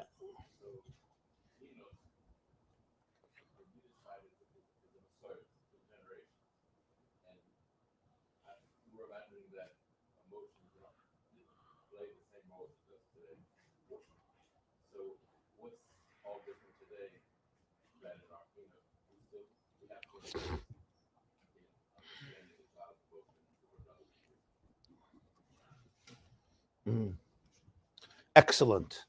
If this is what chinuch is, why wasn't there so much focus on this before? Right? It's a very good question. So there's different aspects to it. One, we'll talk about, one is a negative and one is a positive. The negative is when people are in survival mode, they can't deal with emotions. It's even in the brain. In neuroscience, we know that. When I go into my amygdala, what's called the stem of the brain, that's the survival part. That's what we share with reptiles. It's called the reptilian brain because we share that with alligators, crocodiles. It's responsible for survival. It makes sure that the heat is fine, the warmth in the body. It makes sure that we're breathing. It makes sure the blood circulation is right. It keeps us in survival mode. When I'm in that space, I can't function in a more expansive place from my limbic brain and my prefrontal cortex. I'm talking about what we know today in the brain. Very often, we and others, and especially in earlier generations, were in survival mode. They were trying to survive, and they did an amazing job surviving. And when you're in survival mode, the main thing is just to survive. That becomes the calling. And surviving negates other stuff because my energy, all my energy goes in to survival. And that becomes the way I navigate life. I have no mental space and no expansiveness to be able to do anything else. And our people suffered a lot. And therefore, we were often in survival mode. It's not a judgment, it's just being aware. We even see it today. Today, Baruch Hashem, most people are not in survival mode in the sense of an outer danger, but internally, we kept that up. You can even see a child who went through difficulty as a child, right, in a unique way. They often go into active survival mode. I'm just trying to survive. I don't have the luxury and the mental space and the freedom and the security and the safety to be able to even to notice my emotions. Nobody saw them. Nobody soothed them. Children have to be trained with this. Somebody has to see it. Somebody has to soothe it. Somebody has to make them feel secure and comfortable. So that's one element. But there's also a positive element. And that is, the closer we get to Geula, the deeper the relationship with Hashem that we're called upon. What's the difference between Golus and Geula, spiritually speaking? It's not just the difference if Jews are living in America or they're living in Eretz Yisrael. There's Jews living today also in Eretz Yisrael. They also say, exile is not about geography only. Exile is about existence. In an exiled state, my inner self is in exile. In a Geula state, my inner self is completely out there. So there's a relationship that is more Golus-like relationship. So I do everything, but I'm stuck. And then there's a relationship that's a Geula type of relationship. It's expansive. It's redeemed. And as we get closer to that stage, the old model is insufficient. It's like in halacha, you have erisin and you have nisuyin. It says in Medrash, an interesting Medrash Shabbat Parshas Boy, till Mashiach comes, it's erisin with Hashem. Ve'erastichli. La'asid lava yiyu nisuyin. What's erisin and nisuyin? You're familiar? Erisin is you get married. You mekadesh the woman. Now, if she wants to go to somebody else, she needs a get. She's an Eishes Ish. Okay? But they're not living together. She lives in her parents' home, and he lives wherever he lives in his parents' home. And then they used to wait 12 months, and they would make a chuppah, and that's when they had nisuyin, the second stage. They have a chuppah, and have a meal, and dance, and do sheva brachas, and then they would go home together and start playing house. They waited 12 months between Kiddushin and Nisuyin. Those 12 months, they're fully married. They're fully married halachically. She needs a get. He has to be loyal to her. She has to be loyal to him. But they're not living together. Today, we mix. Today, we do it together. Today, we do it in one night. In one chuppah, you do the first half of the chuppah is Erisin. The second half of the chuppah is Nisuyin. We take a break in the middle by reading the Ksuva. Why do you read the Ksuva under the chuppah? Why does everybody have to hear me talking in Aramaic, me speaking in Aramaic, whoever's reading the Ksuva? It's a break between the Erisin and the Nisuyin. First half of the chuppah is Kiddushin. He puts the ring on her and says, Hariyat Mekudashas. Now they're married. They take a break with the Ksuva, and then starts the second half of the chuppah, the Sheva Brachas, that's connected to the Nisuyin, and that's completed with the Yichud room. They go into a private room. You understand? So the Medrash says, till Mashiach is Erisin. After Mashiach is, what does this mean? It means you could be married to somebody, but you're not living in the same house. So you don't spend time with each other. You're certainly not in the same bedroom. There's no intimacy. You're married. So what's the definition of marriage? The primary definition of marriage is that you're not married to anybody else. But now I want to ask you a question. If you stay by Edis and you don't go to Nisuyin, what type of marriage is it? We're married, but we're separated for life. Huh? It's tragic, right? The Eris needs to be to the Nisuyin. Machlekes between Abaya and Rav, an interesting machlekes. Kiddushin. She'ena Mesurin Labiyah, Shmam Kiddushin or Ain't Shmam Kiddushin. You know the machlekes. If you get married and it's impossible to bring to the place of Biyah, intimacy. For example, somebody's Makadosh, one of two sisters, and they both say, yeah, and he doesn't know which one. So it's machlekes if it's even Kiddushin. The purpose of Kiddushin is to bring to Biyah, to bring to Nisuyin. So the Medrash says, till Mashiach comes, it's Erisin. When Mashiach comes, is Nisuyin. What's Nisuyin? Nisuyin means full-fledged relationship. So when you have a full-fledged relationship, it's all about the full person there with all my emotions, with my entire heart, with my entire brain. You can't cut out any part of the person.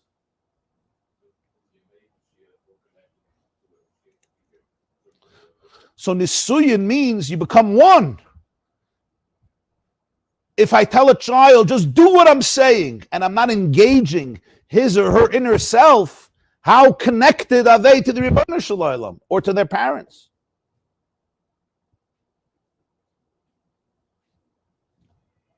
So discipline is important, but discipline is a means for a connection, not a substitute for a connection.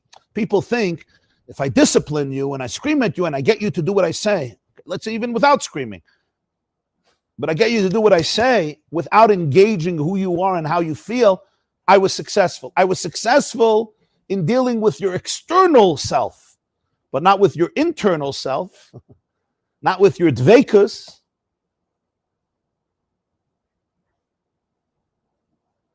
So then you have people who grow up and they say, as people have told me, the reason I'm frum is because of my kids.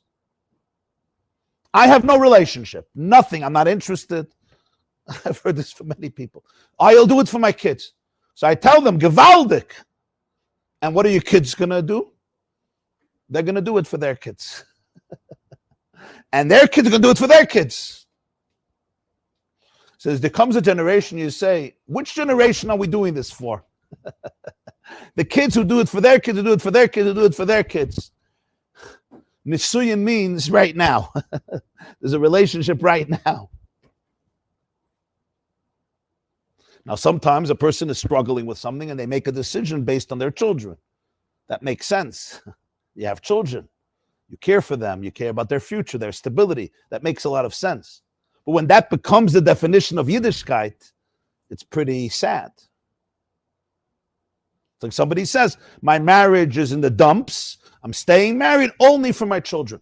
Maybe sometimes people make that decision. And it may be a very noble decision under certain circumstances. But it's a sad situation. They look at each other. We have nothing in common. We can't connect. We're just going to have rachmanis on our kids. And if it's not done in the right way, the kids suffer a lot from that too. Sometimes it's a very noble decision when it's done with maturity. We realize this is the situation. So even though we have so many disagreements and we would really get divorced for the sake of our children, we're going to stay together. But that means that you have to come to it from a place of an inner connection. So ultimately to become some type of connection. But if it's completely external, I hate you, you hate me, you want to kill me, I want to kill you, but we're going to fake it for the kids. It's a very, very sad situation.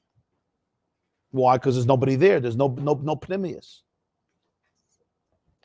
So with Yiddishkeit, it's the same thing.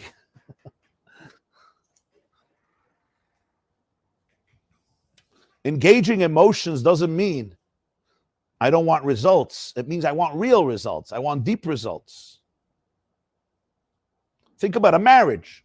Tell a husband and a wife, it should just look to everybody that you're getting along. What's happening emotionally, I don't care.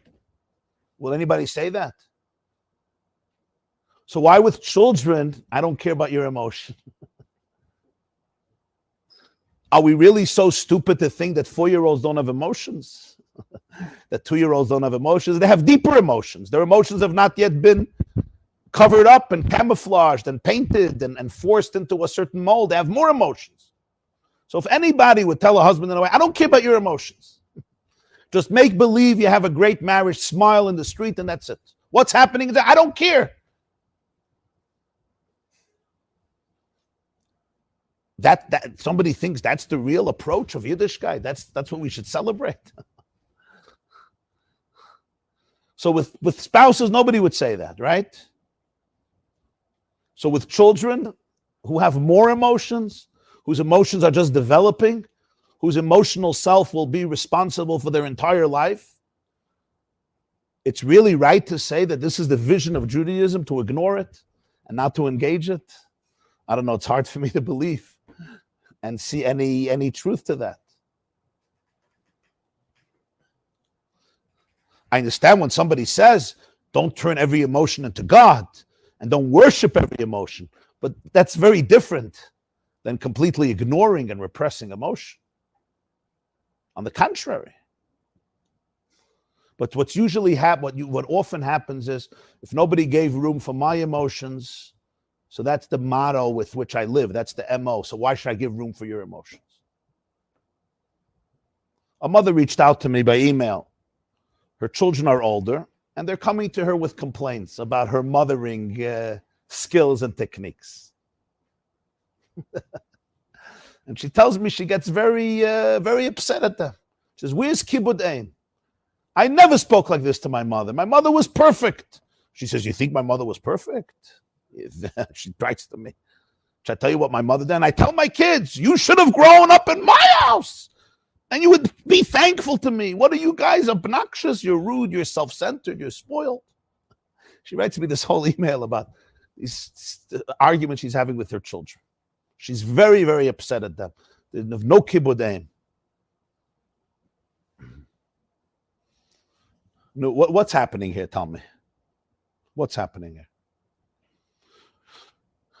I'm not talking about all cases. I know there's exceptions, and sometimes, there's children who are not ready to look at their own demons and they're blaming everything at their parents.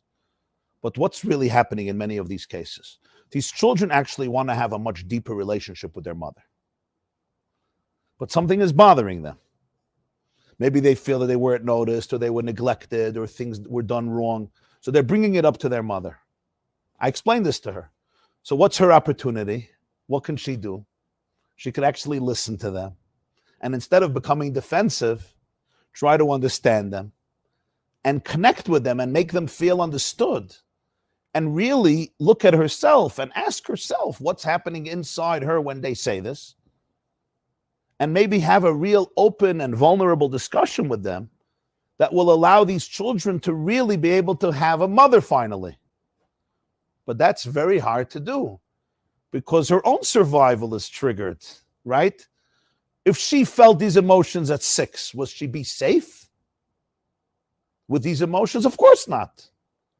She knew she has to be a good girl to please her mother and father. So now, when they're bringing out these parts, what is it doing to her? At 6, she screamed at herself. Shh, don't feel, just do what mommy says, do what tati says. So now when they're bringing this up, she's screaming at them like she once screamed at herself unconsciously when she was 6. What do you want? It's hard. So she's going to have to go revisit her own wounds. That's an example where a mother needs to go back to her own childhood and say, wow, yeah, this is painful. And it's not about judging. It's not about judging. Her mother was in the concentration camps, for heaven's sake. She was supposed to feel. What do you want? She lost everything. She got married. She built a family. She gave her whole heart and soul with Mesiras Nefesh. Let's give credit where credit is due. She didn't have the luxury to feel and say, but I'm feeling bad. She would start feeling bad. She would give up on life. She had too much pain. These Jews, they had to shut down their tears. It's not their fault. Can't blame them. We can't judge people. We have to have empathy. But empathy doesn't mean I have to repeat the same mistake and call this functionality. I'm saying this with a lot of respect. I'm saying this with a lot of empathy. Even we who grew up in luxury, Baruch Hashem, right, shut down. So understand a generation that saw the horrors of horrors and saw the worst pain in history of humanity. I understand. I can have a lot of empathy. We need to have a lot of empathy. And the more empathy you can have, the more you could say, wow, I get it. But this is, I don't think that for eternity, this is how we have to respond. By not allowing a child to share with a mother maybe mistakes that have been done, and parents can take accountability and say, I was trying to survive and I'm sorry. Now, I know that I'm going to make a disclaimer because sometimes there's children, their parents are honest and their parents are being accountable. But the children themselves are not looking at their own pain and they're just deflecting. That's a whole other issue. We all have to challenge ourselves. Parents have to challenge themselves, and adult children also have to challenge themselves. I also have to take responsibility for my attitude, where I am today. My mother and father can't remain eternal culprits. Whatever, everything has to be dealt with in a respectful and authentic way. There's so many different situations. But that's the point. I told his mother, you're depriving yourself of such growth. What are your children going to do based on your response? She said, well, they already did it. They stopped talking to me about this. They're respectful people. They talk to her. I said, look, so the relationship will remain external. They'll never come to you for any serious thing. That's what you'll gain. Why? Because they can't trust. The moment I tell you anything I'm feeling, I'm going to be attacked. I'm going to be misunderstood. So you just stop. Well, imagine you would have embraced it and made them feel understood and listened. Makes sense what I'm saying, no?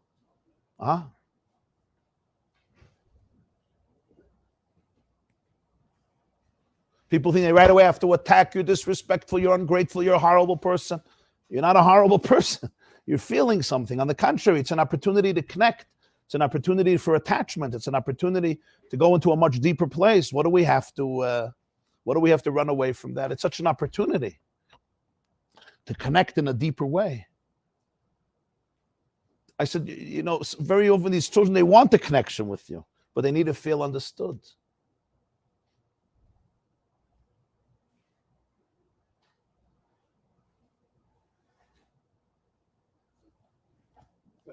I heard from a father, this Shabbos. He wrote a book. He's a therapist. The book was very successful.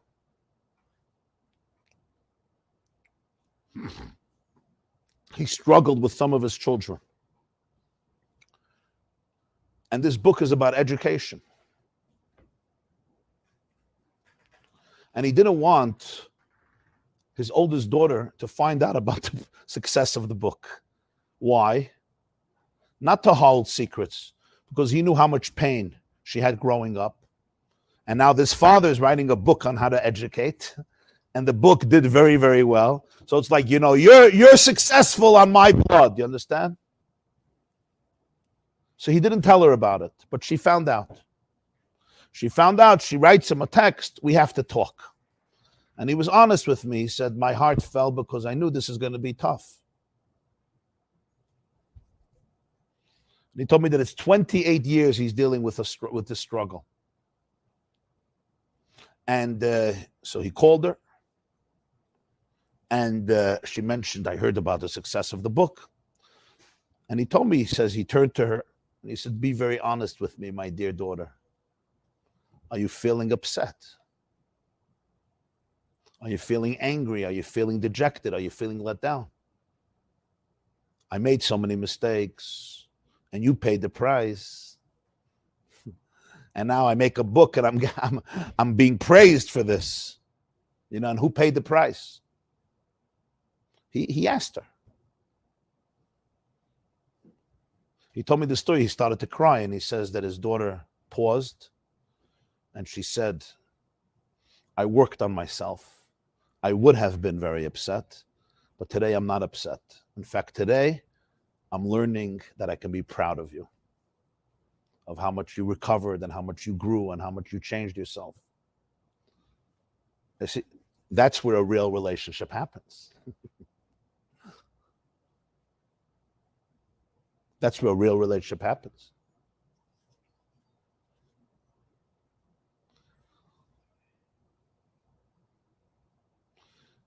He couldn't have forced her to come to that place. You can't. But she saw her father genuinely working on yourself, and I know him well. He works on himself. She saw it. She had to work on herself. And in that process, she can forgive. She could not be upset, and she could say, I'm proud of who you are. That's an amazing moment. So now the parenting is not divorced from childhood. This is all an illustration of what it means to be in touch with your essence, to be aligned with who you really are. And then even as a parent and as a grandparent, I could still acknowledge that I'm a child. And instead of blaming you, I can go into myself and find deeper healing from there. Verstehst du, Reb Shaul?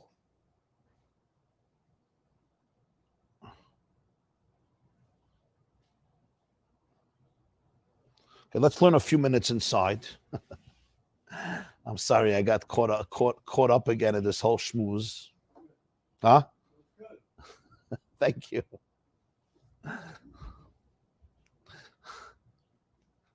No, Israel asked the question if chitzonius is bad. So to explain that chitzonius is not bad, we explain it's not bad. On the contrary, it may be your mission. But you have to know what it is. It's stepping away from my dvekas in order to be a leader. In order to be a mashpia. So after all of this, we'll learn mamash a few minutes. Base. Now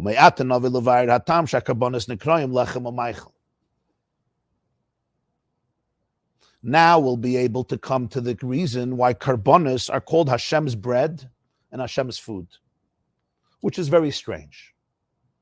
Do we really think we're feeding God with the karbonos? He says, we say it every morning. Tzavas b'nei Yisrael v'marta lehem es karboni, lachmi li'ishai, reach nichoichet yishmur lak v'liv. This is my bread that comes to my fire. You put the sheep, the fat of the sheep, the flesh and the fat of the sheep on the fire. He says, lachmi, this is my food. This is what I eat.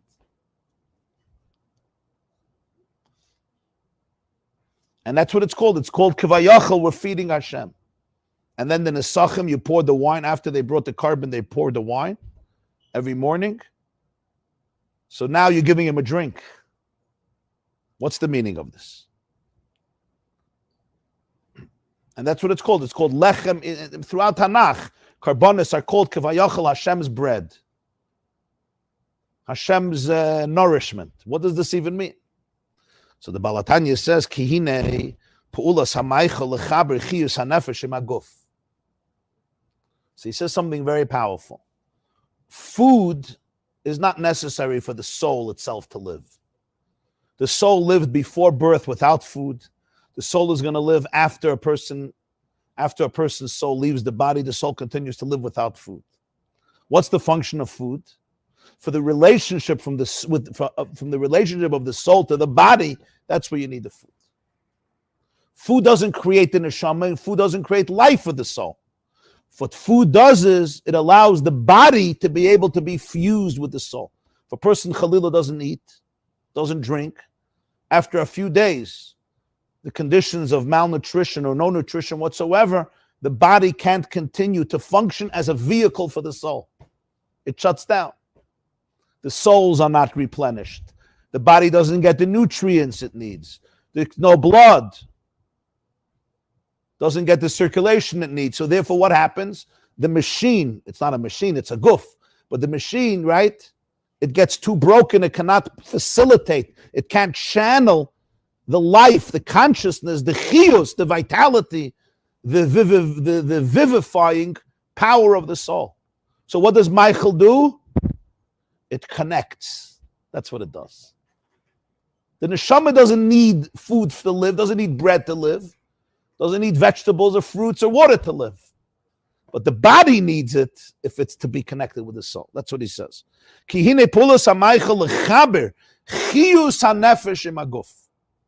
That's the function of a Michael. The function of food is, what does food accomplish? It connects the life of the soul with the guf, with the body. Even though the soul itself has the ability to vivify the body, it has the koyach ha'hispashtus. We spoke before that the soul also has pnimius and chitzonius. The pnimius of the soul is its own dveikus and its source. The chitzonius of the soul is the way the soul becomes a mother for the body. It becomes a source for the body. So the soul has a koyach on its own. It has a koyach to bring life to the body. That's true. But the body will not be able to become a vehicle for the soul.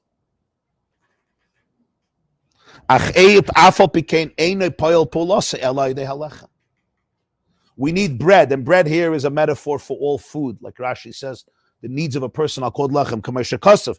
It says in Tehillim, chapter Kuf Daled 104, said on Rish Chodesh in Barchi Nafshi, v'lechem levav enosh yisod. Bread sustains, supports the heart of a person.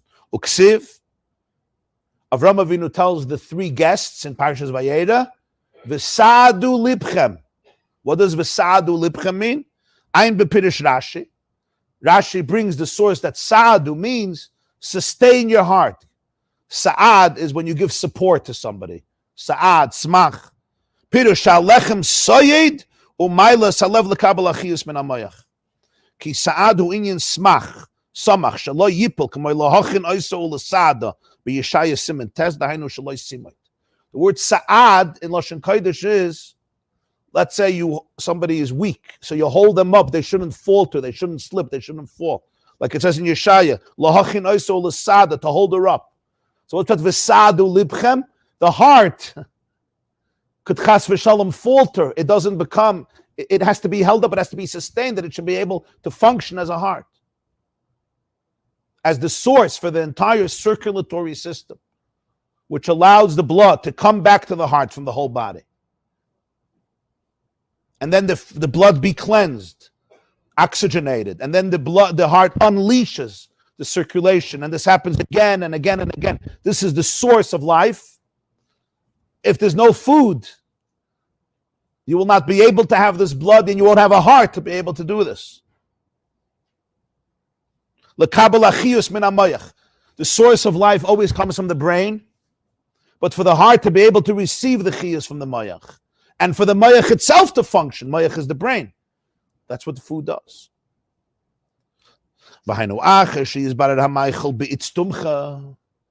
It's not just enough to eat. First, the body has to be broken apart in the itztumcha. You know what itztumcha is?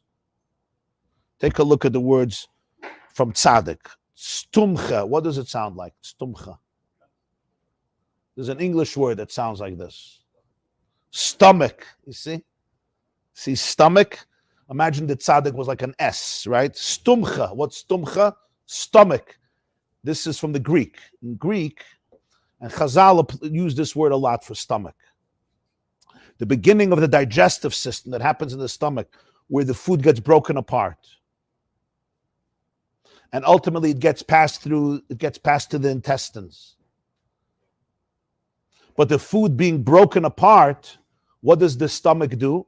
And with the whole digestive system, it differentiates different parts of the food and allocates them to different parts of the body. As we know today, one part becomes the fat, becomes part of your reserves, your bank account, your savings account. Blood that becomes part of the bloodstream. And it's fascinating how in the circulation of the blood, right, it gets deposited to different parts, different limbs and organs of the body that need different dimensions, different aspects. I mean, what the body does with food is that itself. If you don't have a munah, just study that, then it's crazy how the body knows to do that. And we're not even aware of the process, right? You eat something, you drink something, boom, the body says, I take over. Nobody even knows what's happening. What the body knows, what the body of a 1-week-old baby knows, or a 1-year-old baby knows, a 3-year-old baby knows, people have to study for 40, 50 years and they still don't begin to know it. And yet the body knows it. So it's stumcha is the stomach. The psoilus and the chitzonius of the meichel, meaning the dregs of the meichel, the non-nutritious elements of it, ultimately the body is going to reject.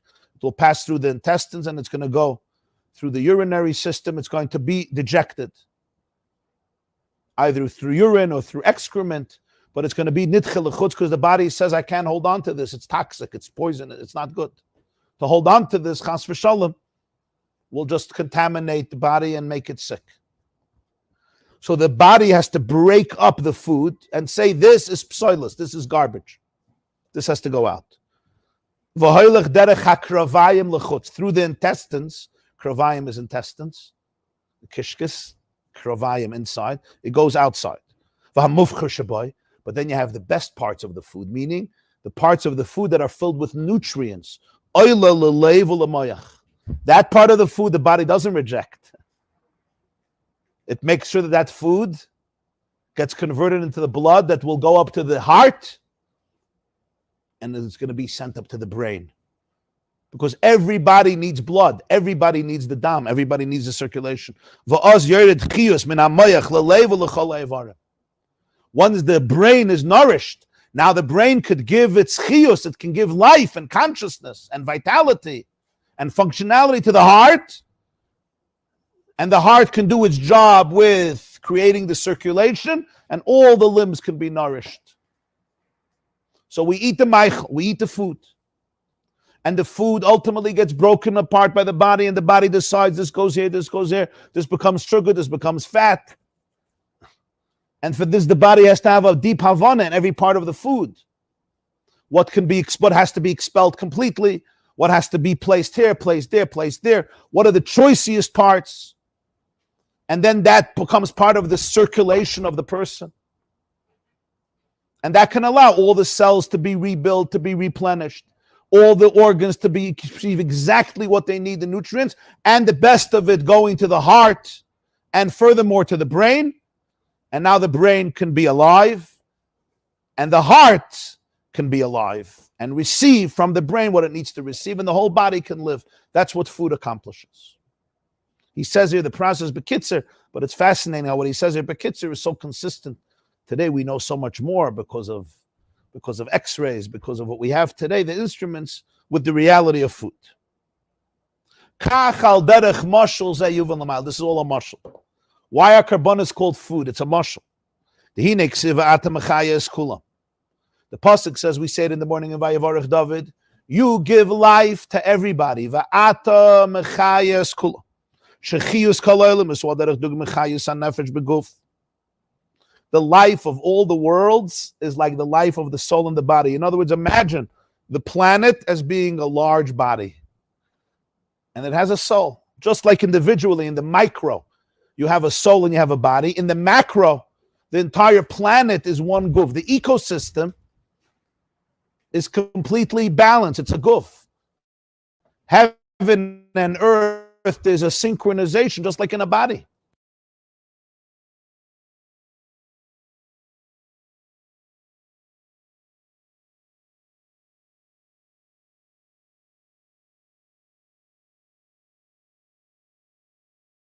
And it has one consciousness, one soul that gives it life.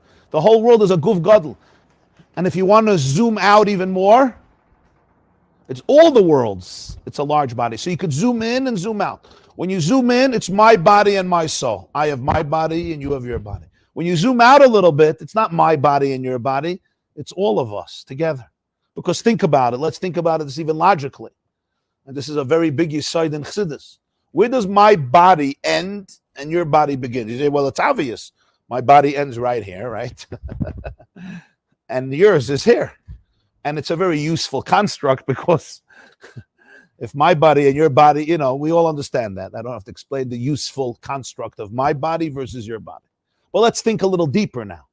Not in terms of where my telephone bill should come. My bill should come to yours, your telephone should come to you. I understand. You eat food that you want to eat, put into your mouth, I'll put into my mouth. But let's think a little deeper. Does my body really end right here? Can I live without oxygen? Can my body live without oxygen? No, where's that oxygen coming from? It's coming from outside of me. In fact, you and I are using the same oxygen right now. So I can't live without this oxygen. You can't live. So my body doesn't really end here. It's also connected and it's receiving from outside of my body. Could my body really live without sunlight? No. Without water, without vegetation. So where exactly does the I end? Where? Of course it doesn't. It doesn't. We're all one guf. On a deeper level, the whole planet is one. And it's true. This is not, I'm talking fiction, spiritual superstition or fiction. It's true on a deeper level. Of course, there's an element where I am I and you are you. I have to eat for me and you have to eat for you. I have to eat for... You have it even in halach. And halach is a concept called shlichus. Shluchas ladam kamaisa. But not in everything does shlichus work. There's a Tosfos read in Kiddushin, Daf Mamalov. Mitzvahs shebegufo, the shlichus doesn't work. I can't make a shliach to put on tefillin for me. Make a shliach. I can make a shliach to give truma. I can make a shliach to give tzedakah. I can make a shliach to do b'dikas chametz. You can even make a shliach for marriage and divorce. You can make a shliach to be mekadesh, to be megarish. You can make a shliach to do a bris. Not every father is a moil, right? You have a shliach, you make the moil your shliach, and you do the bris. And he does the bris. And the father is doing his mitzvah. You can make a shliach to teach your child Torah. The obligation of teaching your child is on the father.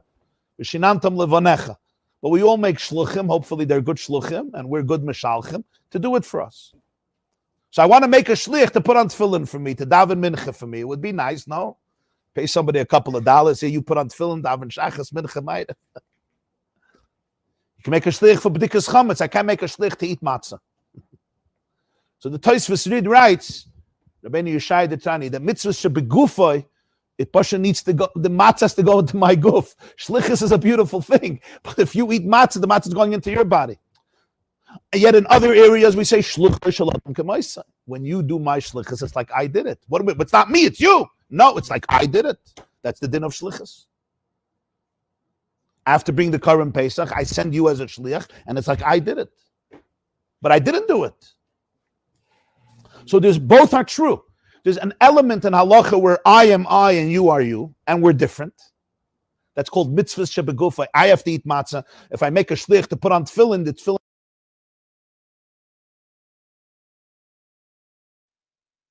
Greater light. I put the timestamp of where I ended of the Rabbi Yaqub's son, Jacob's son, Yaqub. Nothing is a coincidence. When I met this rabbi by being connected to the Torah channel, the algorithm picked up this rabbi and the Chevra. They kept coming through my algorithm, and I finally subscribed and listened to him. So my first time hearing him was just a couple of weeks ago. I never knew him, heard of him. I don't know if he's famous. I don't know if he's rich. I don't know much about him except for his name, Yaakov Jacobson. All right. Greater light. I hope you was able to listen to the beginning of this, where I went over Elon. Am I sharing the screen? I spoke about Elon. And I will continue that tomorrow. The reason why I didn't continue with the climate change is because, United Nations sent their panelists over just to do a quick fact check. And I've only been fact checked as far as White House or Wikipedia them. A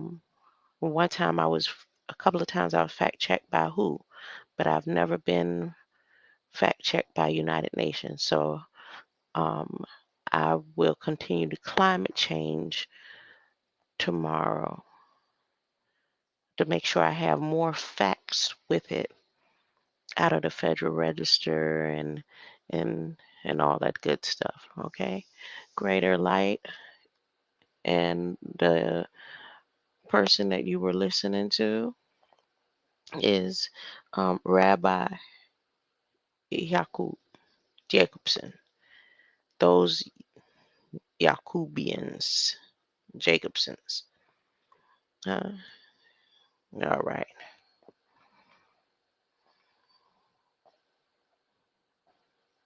Thank you again, No, for being here with me.